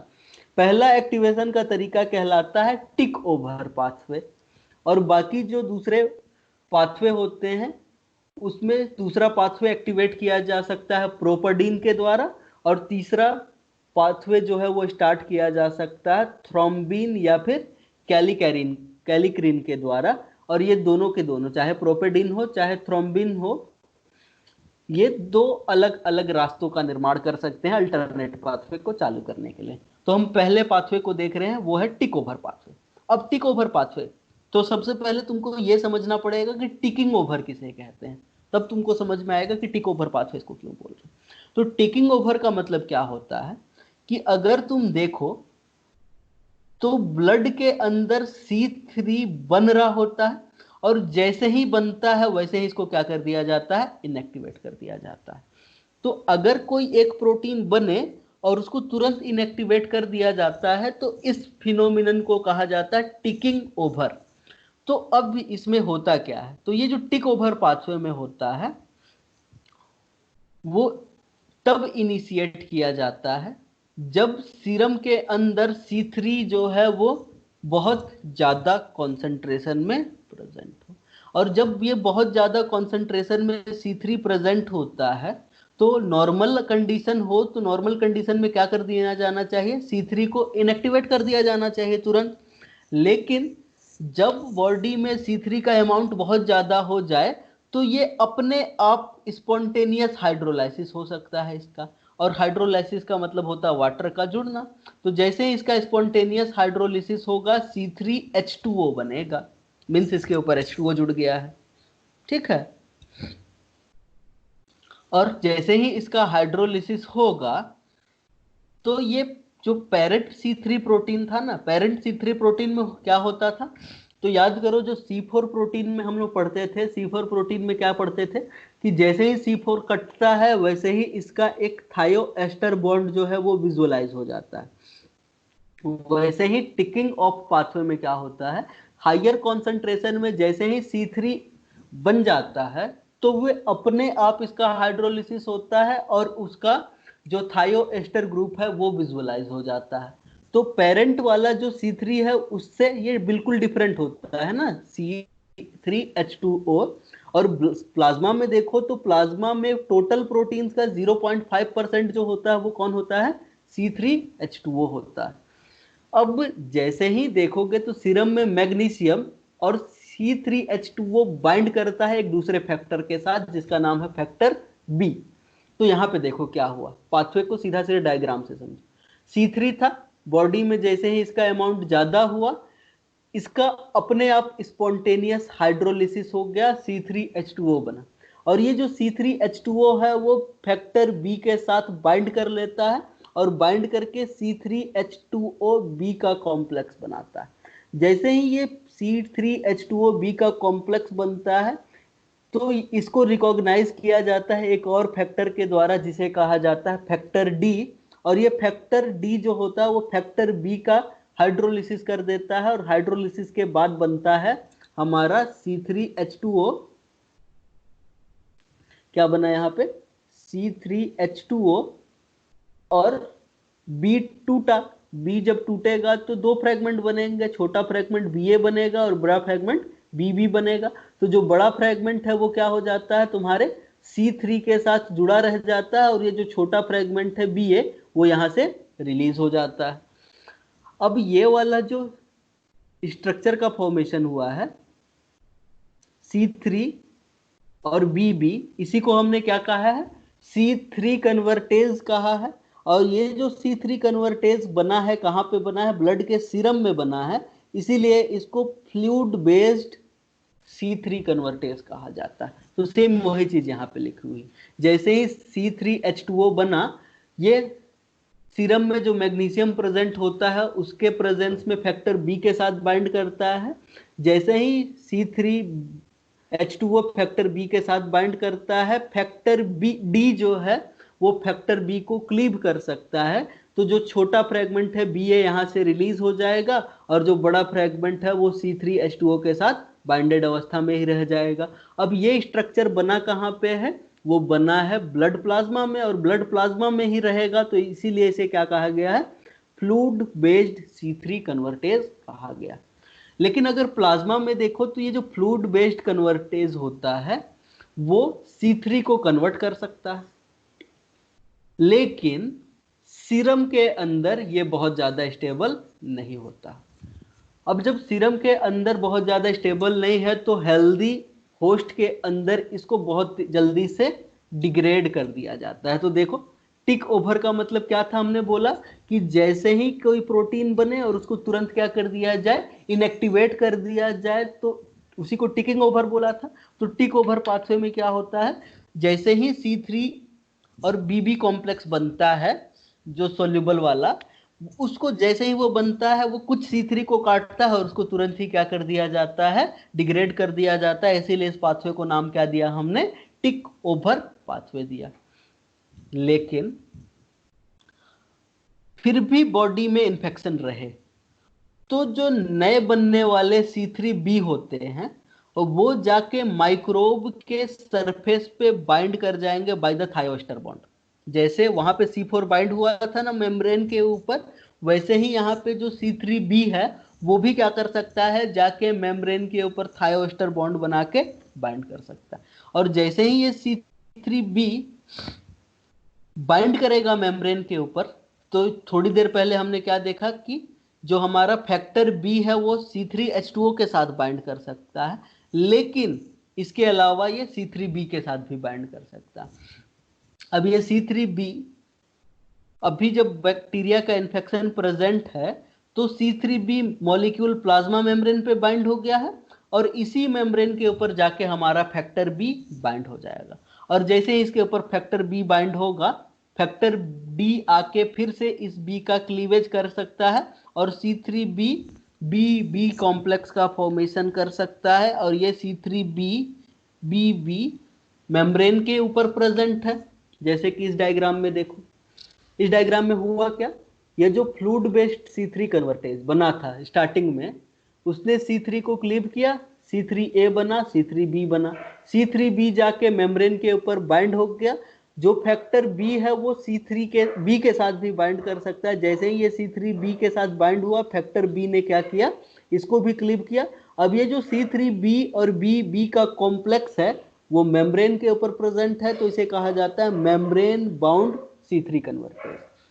अब मेम्ब्रेन बाउंड C3 कन्वर्टेज जो बना है ये क्या होता है, थोड़ा सा स्टेबल होता है, और जैसे ही C3BB बनेगा ये क्या करेंगे, और ज्यादा C3 को काटेंगे, और जैसे ही C3 को काटा जाएगा C5 कन्वर्टेज बन जाएगा।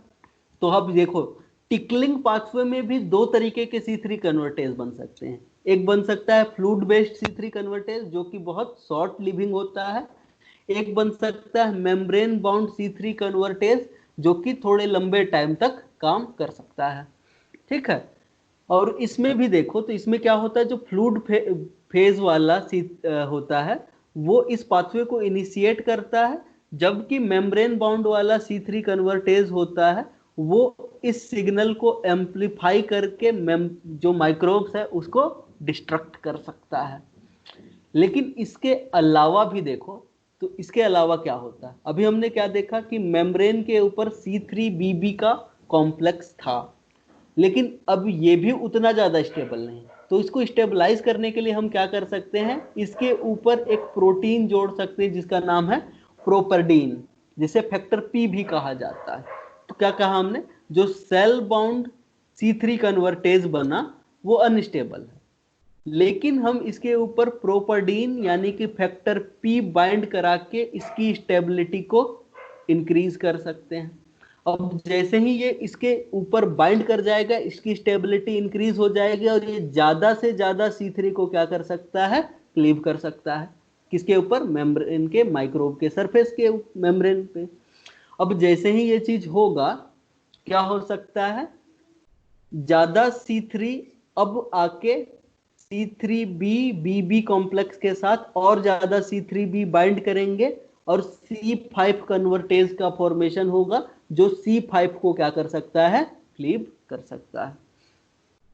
तो ये टिकलिंग पाथवे हो गया। अब टिकलिंग पाथवे में भी तीन चीज देखा, जब इन्फेक्शन स्टार्ट हुआ था तो फ्लूइड फेज वाला C3 कन्वर्टेज बना, लेकिन उसके जस्ट बाद अगर इन्फेक्शन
ठीक, तो अब समझो, अब हमने क्या कहा कि जो प्रोपर्डीन होता है वो टिकलिंग पाथवे में C3 कन्वर्टेज को क्या कर सकता है, स्टेबिलिटी प्रदान कर सकता है।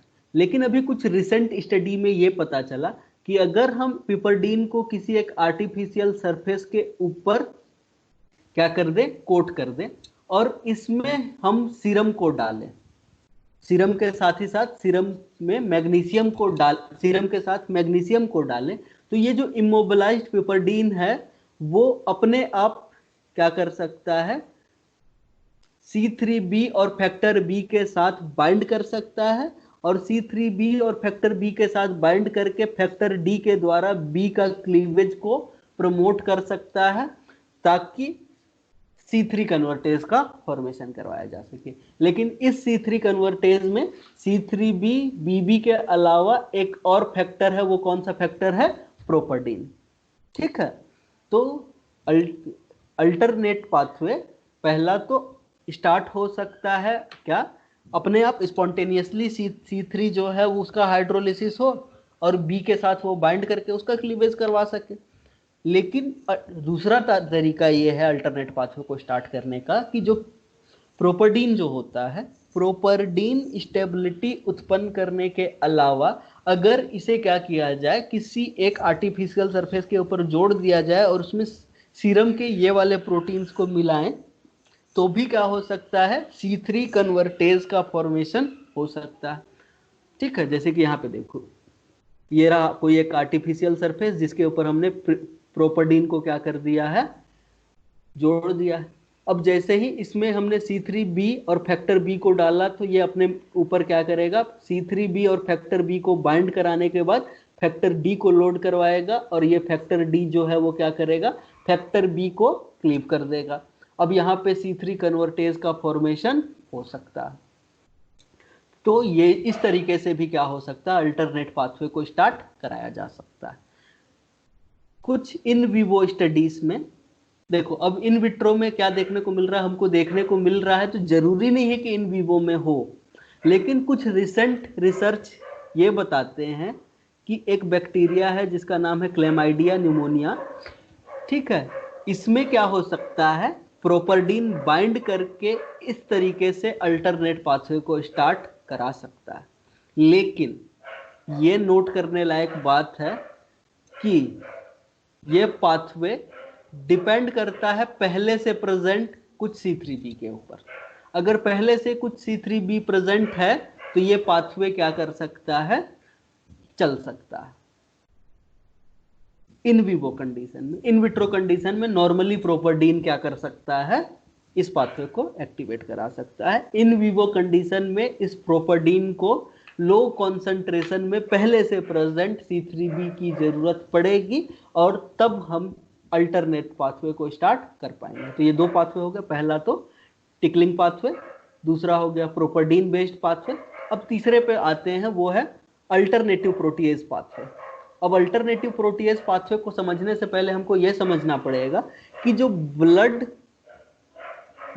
क्लॉटिंग होता है, ब्लड कोगुलेशन होता है, उस ब्लड कोगुलेशन के दौरान बहुत सारे प्रोटीएज जो होते हैं उसका यूज होता है, ताकि जैसे यहाँ पे कास्पेज कास्केड चल रहा है ना, कि एक प्रोटीन एक्टिवेट हुआ तो उसने दूसरे प्रोटीन को काटा, दूसरे प्रोटीन ने तीसरे प्रोटीन को काटा, तीसरे प्रोटीन ने चौथे प्रोटीन को काटा।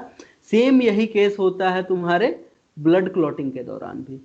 ब्लड क्लॉटिंग में भी लगातार 1, 2, 3 प्रोटीन एक्टिवेट होते जाते हैं, और ये प्रोटीन क्या कर सकते हैं, दूसरे प्रोटीन का क्लीवेज कर सकते हैं, और जैसे ही प्रोटीन का क्लीवेज होगा उन प्रोटीन का कन्फर्मेशन चेंज हो सकता है, और वो प्रोटीन क्या हो सकते हैं, एक्टिवेट हो सकते हैं।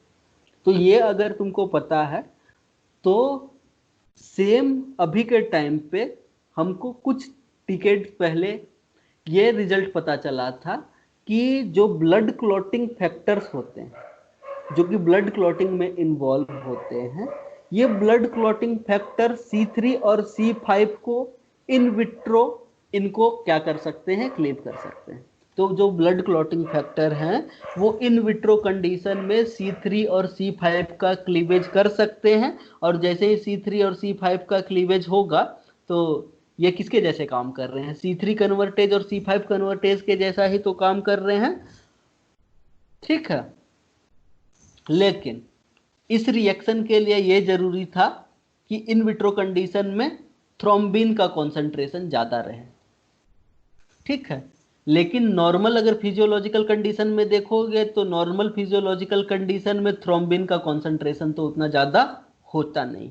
तो तो उस ये कुछ दशक पहले का एक्सपेरिमेंट था। अब रिसेंट एक्सपेरिमेंट्स पे आते हैं।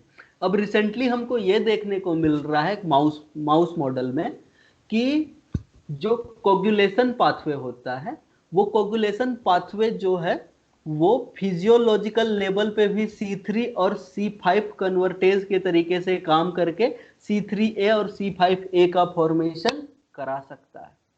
ये रिसेंट एक्सपेरिमेंट में हमको पता चला। तो सिंपल सा अगर हम ये बोले कि कुछ ब्लड क्लॉटिंग प्रोटीन्स भी जो हैं वो C3 और C5 कन्वर्टेज के जैसे काम करके अल्टरनेटिव पाथवे को एक्टिवेट करा सकते हैं। अब इस चीज को प्रूफ करने के लिए एक और एक्सपेरिमेंट हो गया। वो एक्सपेरिमेंट ये हो गया कि हमने एक माउस लिया जिसमें C3 को नॉक डाउन कर दिया था हमने, मतलब C3 का फंक्शनल कॉपी को डिलीट कर दिया। अब जब C3 है ही नहीं तो C5 कन्वर्टेज भी नहीं बनना चाहिए, लेकिन इस माउस के अंदर भी क्या हो गया, C5 एक्टिवेट हो गया और इस C5 को एक्टिवेट करने का काम कौन किया, थ्रोम्बिन ने किया। तो थ्रोम्बिन भी क्या कर सकता है, अल्टरनेट तरीके से C5 कन्वर्टेज को एक्टिवेट कर सकता है। तो ये 3 पाथवे हो गए तुम्हारे अल्टरनेट पाथवे को एक्टिवेट करने वाले। अब जैसे ही अल्टरनेट पाथवे एक्टिवेट होगा, हमको पता है C5 कन्वर्टेज बनेगा, C5 कन्वर्टेज जैसे ही बनेगा C5 कन्वर्टेज बाकी काम कर सकता है। अब तीनों पाथवे को जल्दी से कंपेयर कर लेते हैं। अगर क्लासिकल पाथवे की बात करो तो क्लासिकल पाथवे में हमने ये देखा है कि क्लासिकल पाथवे में एंटीजन एंटीबॉडी का कॉम्प्लेक्स रहेगा। जैसे ही एंटीजन एंटीबॉडी का कॉम्प्लेक्स बनेगा उसके ऊपर C1q बाइंड कर सकता है, C1q की वजह से C1rs कॉम्प्लेक्स बाइंड कर सकते हैं। C1rs जैसे ही C1q एंटीबॉडी के ऊपर बाइंड करेगा उसका कन्फर्मेशन चेंज होगा, कन्फर्मेशन चेंज होने की वजह से R एक्टिवेट होगा, R दूसरे R को काटेगा, 2 R मिलके दोनों S को काटेंगे। जैसे ही C1S एक्टिवेट होगा, S जैसे ही एक्टिवेट होगा वो क्या कर सकता है, C4 को काट सकता है, C4 जाके मेम्ब्रेन के ऊपर बाइंड कर सकता है, मेम्ब्रेन के ऊपर बाइंड करेगा तो C2 भी उसके पास में प्रेजेंट होगा, तो C2 को भी S के द्वारा काटा जा सकता है और C4 भी C2A का कॉम्प्लेक्स बनेगा जो कि C3 कन्वर्टेज है। अब ये तो इस पाथवे से हुआ क्लासिकल पाथवे से। लेक्टिन बाइंडिंग पाथवे में क्या होता है कि जो पाम्प प्रेजेंट होता है, पैथोजन एसोसिएटेड मेम्ब्रेन पैटर्न होता है, यानी कि इसके मेम्ब्रेन पे प्रेजेंट जो मेनोज होते हैं, जो दूसरे सुगर्स होते हैं, उसको लेक्टिन्स के द्वारा रिकॉग्नाइज किया जा सकता है और इस लेक्टिन के ऊपर जो एसोसिएटेड सेरिन प्रोटीएज होते हैं वो सेरिन प्रोटीएज C2 या फिर C4 को काट के आगे का फंक्शन करवा सकते हैं। लेकिन अल्टरनेट पाथवे को देखो तो अल्टरनेट पाथवे में हमने क्या देखा कि अगर C3 का लेवल ज्यादा हो जाए तो C3 का अपने आप हाइड्रोलिसिस हो जाएगा, फिर ये जाके फैक्टर बी के साथ बाइंड करेगा, फैक्टर बी जो है वो फैक्टर डी को क्या कर देगा, एक्टिवेट करवा देगा, जो कि फैक्टर बी को काटेगा। फैक्टर बी का जो कॉम्प्लेक्स है वो क्या करेगा और C3 को काटेगा। जैसे ही C3 को काटा जाएगा C3b बनेगा, ये C3b जाके मेम्ब्रेन के ऊपर बाइंड कर जाएगा। जैसे ही मेम्ब्रेन के ऊपर बाइंड करेगा तो इसके ऊपर फैक्टर बी भी बाइंड कर सकता है, फैक्टर डी भी बाइंड कर सकता है, और जैसे ही फैक्टर डी बाइंड करेगा फैक्टर डी जो है वो बी को काट देगा। अब ये मेम्ब्रेन के ऊपर भी जो इसका कॉम्प्लेक्स बना है वो अनस्टेबल है तो उसके ऊपर प्रोपर्डीन बाइंड कर सकता है, और प्रोपर्डीन जैसे ही बाइंड करेगा ये स्टेबली क्या हो सकते हैं, C3 कन्वर्टेज का फॉर्मेशन कर सकते हैं। तो 3 पाथवे में दो पाथवे में अगर क्लासिकल पाथवे को देखो तो एंटीजन एंटीबॉडी कॉम्प्लेक्स C1QRS ये इंपॉर्टेंट हो गया। लेक्टिन बाइंडिंग पाथवे में सुगर, उसको बाइंड किया लेक्टिन ने, लेक्टिन के ऊपर जो प्रेजेंट सेरिन प्रोटीएज हैं वो, अब जैसे ही ये हुआ C2 C4 कटेगा, C3 कन्वर्टेज बन जाएगा। अल्टरनेट पाथवे में C3BB ये लोग और ज्यादा C3 को काट के C3 कन्वर्टेज का फॉर्मेशन करेंगे और उसके बाद बनेगा हमारा C5 कन्वर्टेज। जो C5 कन्वर्टेज क्या कर सकता है, C5 को भी काट सकता है। अब अलग अलग जो हमारे फ्रेगमेंट्स बने हैं वो क्या काम कर सकते हैं वो देखो। तो जो C3A बना है वो क्या कर सकता है, इन्फ्लामेशन कॉज करा सकता है। B में हमने देखा कि B ऑप्सोमनाइजेशन करवा सकता है और C5 कन्वर्टेज का फॉर्मेशन करवा सकता है। अब C5 जब कटता है तो C5A जो है वो इन्फ्लामेशन कॉज करवा सकता है और C5B जो है वो मेम्ब्रेन अटैक कॉम्प्लेक्स का फॉर्मेशन करा सकता है। तो अल्टीमेटली तीनों के तीनों पाथवे एक जगह पे आके मिल रहे हैं, और वो एक जगह क्या है, C5 से C5b का फॉर्मेशन होना। अब तीनों के तीनों पाथवे अल्टीमेटली C5 कन्वर्टेज बनाते हैं, और ये C5 कन्वर्टेज जो है वो C5 को काटता है। क्लासिकल पाथवे में हमने क्या देखा कि C5 कन्वर्टेज जो है वो 3 सब यूनिट से मिलकर बना होगा, C4b, C2a, C3b। Alternate pathway में जो C5 कन्वर्टेज है वो बना हुआ है C3b, BB, C3b का, मतलब C3b के 2 सब यूनिट, BB का 1 सब यूनिट, यहाँ पे 3 अलग अलग सब यूनिट है। अल्टीमेटली C5 जो कन्वर्टेज बना है वो C5 को C5a और C5b में काट देगा। जैसे ही C5b बना तो ये C5b जो है वो टारगेट सेल के, अब ये जो C5b है ना, वो या तो टारगेट सेल के सरफेस पे बन सकता है, या फिर जो सोल्यूबल इम्यून कॉम्प्लेक्स बनता है, एंटीजन एंटीबॉडी का कॉम्प्लेक्स बनता है, उसके ऊपर बन सकता है। अब जैसे ही चाहे अब ये टारगेट सेल के मेम्ब्रेन पे बने, चाहे सोल्यूबल एंटीजन एंटीबॉडी के कॉम्प्लेक्स पे C5 बने, वैसे ही क्या होगा, जो C5b होता है वो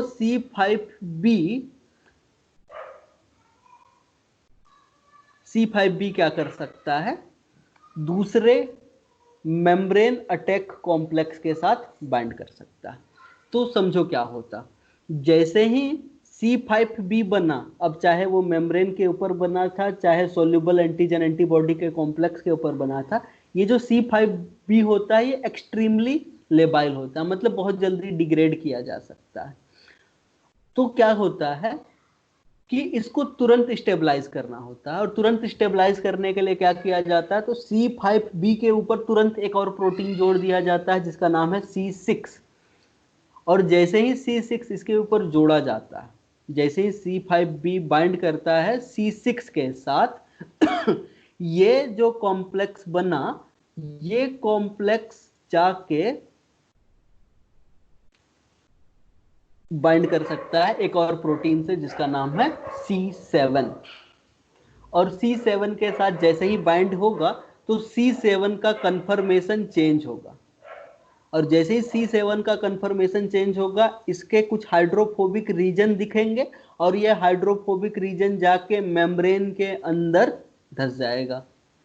और मेम्ब्रेन के अंदर जैसे ही ये C7 धस गया, ये आगे के जो मेम्ब्रेन अटैक कॉम्प्लेक्स का जो आगे का पाथवे है उसको स्टार्ट करा सकते हैं। इसको ऐसे समझो, देखो अब चाहे सोल्यूबल फॉर्म में चाहे मेम्ब्रेन के ऊपर C5b का फॉर्मेशन हुआ, अब C5b बहुत ज्यादा क्या हो सकता है, लेबाइल हो सकता है, तो उसको स्टेबलाइज करने के लिए उसके ऊपर तुरंत C6 जोड़ दिया जाता है। अब ये C6 जैसे ही इसके साथ जुड़ता है C5 की स्टेबिलिटी बढ़ जाती है, और ये C5b और C6 मेम्ब्रेन के ऊपर जाके नॉन कोवेलेंटली बाइंड हो जाता है। अभी तक कोवेलेंट बाइंडिंग नहीं हुआ, लेकिन जैसे ही C5b के ऊपर C6 बाइंड होता है, C7 इसकी तरफ अट्रैक्ट हो जाता है।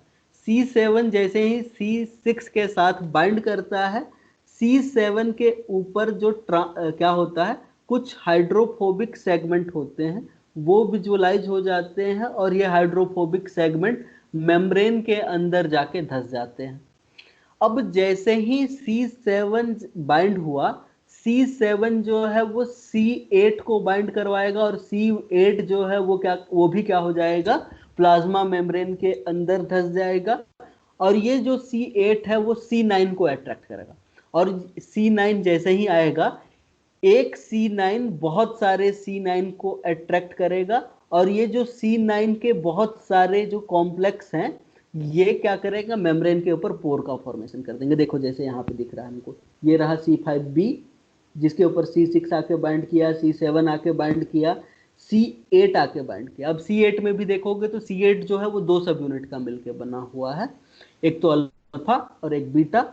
ये जो तुम्हारा एक सब यूनिट है वो मेम्ब्रेन में क्रॉस हो जाएगा, और दूसरा सब यूनिट C9 के साथ इंटरेक्ट करेगा।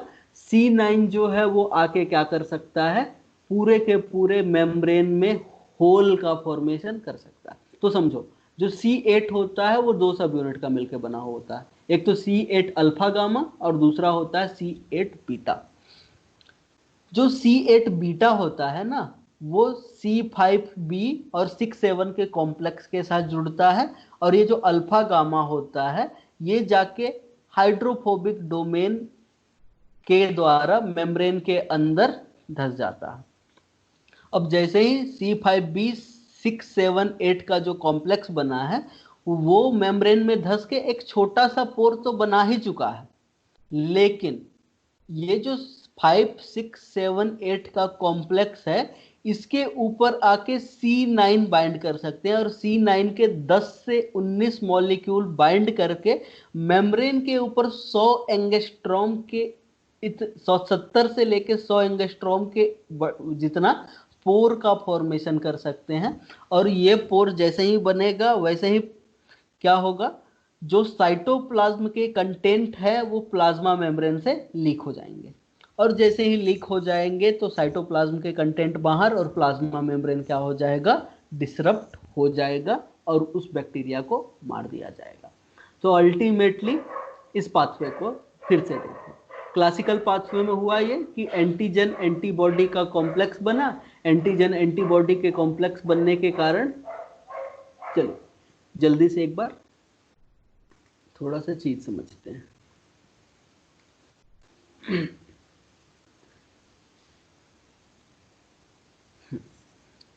तो हो ये रहा है कि 3 पाथवे देखने को मिल रहा है हम लोग को।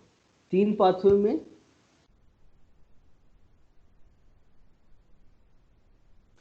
पाथवे में अगर देखो तो पहला पाथवे था तुम्हारा क्लासिकल पाथवे।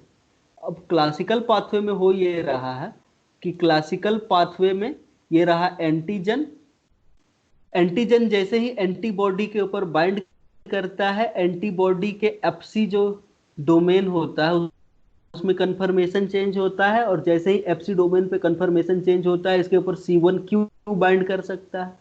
C1q जैसे ही बाइंड करेगा इसके साथ साथ C1r और C1s का कॉम्प्लेक्स भी आके बाइंड कर जाएगा, और जैसे ही C1q आके बाइंड करेगा इसके ऊपर R का कन्फर्मेशन चेंज होगा। अब R के 2 सब यूनिट है तो R का एक सब यूनिट दूसरे सब यूनिट को क्या करेगा, क्लीव करेगा, और ये जो दूसरा सब यूनिट क्लीव हुआ ये पहले सब यूनिट के साथ कॉम्प्लेक्स का फॉर्मेशन करेगा और ये एक्टिवेट हो जाएगा, और ये S को क्लीव करेगा, और जैसे ही C1s का क्लीवेज होगा तो ये एक्टिवेट हो जाएगा, और जैसे ही C1s एक्टिवेट हुआ ये क्या करेगा, C4 को काटेगा, किसमें, C4b में, और साथ ही साथ C2 को काटेगा किसमें, C2a में। ये दोनों के दोनों कॉम्प्लेक्स मिलके बनाए C3 कन्वर्टेज, और ये लोग C3 को काटे तो C3b बना, और ये जो C3b है वो C4b C2a के साथ मिलके क्या बना दिया,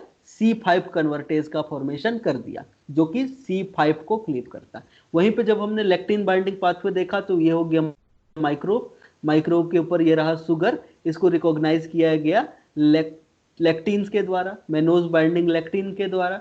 इसके ऊपर मेनोज एसोसिएटेड सेरिन प्रोटीएज होते हैं, उन्होंने क्या किया, C4 और C2 को काटा तो C3 कन्वर्टेज बना, C3 कन्वर्टेज के द्वारा C3 काटा गया तो C5 कन्वर्टेज बना।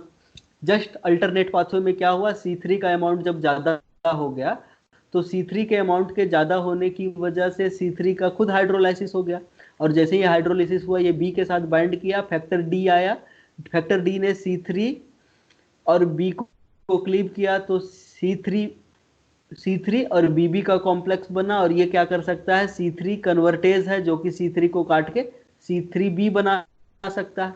अब ये जो C3b है वो BB के साथ बाइंड करके और ज्यादा C3 को काट सकता है, और ये जो C3 कन्वर्टेज बन गया ये। अब ये जो C3b है उसने क्या किया, C3b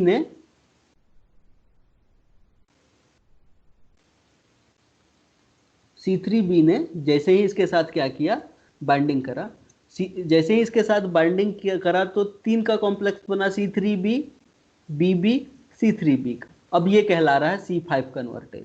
अल्टीमेटली तीनों केस में क्या एक्टिवेट हुआ, C5 कन्वर्टेज एक्टिवेट हुआ। अब ये C5 कन्वर्टेज क्या करेंगे, C5 को काटेंगे C5a में और C5b में। अब ये जो C5b है वो 6 के साथ बाइंड कर लिया, C6 जैसे ही बाइंड हुआ ये लोग प्लाज्मा मेम्ब्रेन के ऊपर नॉन कोवेलेंटली बाइंड हो गए। जैसे ही 6 बाइंड हुआ इसके ऊपर 7 भी बाइंड हो गया, जो कि ट्रांस मेम्ब्रेन सेगमेंट को बनाया और ये मेम्ब्रेन को क्रॉस कर दिया। ठीक है, अब जैसे ही 6 और 7 आया, 7 के बाद कौन आ गया यहाँ पे, 8 आके बाइंड हो गया। 8 भी क्या कर सकता है, ट्रांस मेम्ब्रेन सेगमेंट बना सकता है। एक छोटा सा पोर 10 एंगस्ट्रॉम का तो यहीं पे बन गया, लेकिन यहाँ पे बहुत सारे 9 आके बाइंड करेंगे और ये बहुत सारे जो C9 है ये मेम्ब्रेन के ऊपर पोर बना देंगे और बैक्टीरिया का क्या हो जाएगा, लाइसिस हो जाएगा। ये पूरा का पूरा कॉम्प्लीमेंट पाथवे का क्या हो जाता है, डिस्क्रिप्शन हो जाता है। अब आगे समझो कि कॉम्प्लीमेंट प्रोटीन और क्या क्या कर सकते हैं। तो कॉम्प्लीमेंट प्रोटीन के काम को फिर से हम क्या कर सकते हैं, 3 तरीके से समझ सकते हैं। समझो इनेट रिस्पॉन्स में क्या क्या रोल प्ले कर सकते हैं। तो अभी तुरंत हमने क्या देखा, बैक्टीरिया के सेल मेम्ब्रेन का लाइसिस करवा सकते हैं मेम्ब्रेन अटैक कॉम्प्लेक्स का फॉर्मेशन करके, और ये मेम्ब्रेन अटैक कॉम्प्लेक्स C5b6 7 8 9 का मिलके बना हुआ हो सकता है। ये ऑप्सोनाइजेशन करा सकते हैं और ऑप्सोनाइजेशन C3b और C4b दोनों कराता है। ये लोग क्या कर सकते हैं, इन्फ्लामेशन कॉज करा सकते हैं, इसीलिए इसको एनाफाइलोटॉक्सिन भी कहा जाता है। एग्जाम्पल है C3a और C5a। इसके अलावा ये लोग क्या कर सकते हैं, इन्नेट इम्यूनिटी और एडाप्टिव इम्यूनिटी के बीच में इंटरफेस का फॉर्मेशन कर सकते हैं। क्या कर सकते हैं, ये लोग एंटीबॉडी के रिस्पॉन्स को ऑग्यूमेंट कर सकते हैं, जोड़ सकते हैं। तो जो C3b और C4b है, जैसे ही उसके प्रोटियोलाइज्ड फ्रेगमेंट हैं वो जाके क्या करेंगे, इम्यून कॉम्प्लेक्स के ऊपर बाइंड करेंगे और एंटीजन के ऊपर बाइंड करेंगे। और याद होगा C3b जो है वो जाके बी सेल रिसेप्टर के साथ बाइंड कर सकता है और बी सेल के जो को रिसेप्टर्स थे उनके साथ बाइंड करके बी सेल के अंदर रिस्पॉन्स को जनरेट कर सकता है। इम्यूनोलॉजिकल मेमोरी को ये जनरेट करने में हेल्प कर सकते हैं C3b और C4b, क्योंकि ये जाके एंटीजन के ऊपर बाइंड कर जाएंगे और जाके डेंड्राइटिक सेल के कॉम्प्लीमेंट रिसेप्टर पे बाइंड करेंगे। डेंड्राइटिक सेल इसका फैगोसाइटोसिस करके टी हेल्पर सेल्स को एक्टिवेट करवाएगा, T helper cells B cells और दूसरे सेल्स को एक्टिवेट करा देगा। इसके अलावा ये एंटीजन प्रेजेंटेशन को भी इंक्रीज करवा सकते हैं। कौन कौन करवा सकता है, तो ये जो कॉम्प्लीमेंट प्रोटीन दिख रहे हैं, mannose binding lectin, C1q, C3b, C4b, C5a, ये एंटीजन प्रेजेंटेशन को इन्हांस करवा सकते हैं। इसके अलावा टी सेल्स को भी एक्टिवेट करवा सकते हैं ये लोग, C3, C3a, C3b और C5a। साथ ही साथ ये लोग क्या कर सकते हैं, इम्यून रिस्पॉन्स में अलग अलग तरीके से काम कर सकते हैं। क्या कर सकते हैं, तो इम्यून कॉम्प्लेक्स को, जो एंटीजन एंटीबॉडी का कॉम्प्लेक्स बना हुआ है, उसको बॉडी से रिमूव करवा सकते हैं। एपोप्टोटिक सेल्स जो होते हैं उनको बॉडी से क्लियर करवा सकते हैं। साथ ही साथ टी सेल्स का रेगुलेशन को इंड्यूस कर सकते हैं। अलग अलग कॉम्प्लीमेंट के द्वारा ये काम कराया जा सकता है। तो आज की वीडियो में बस इतना ही। Thank you.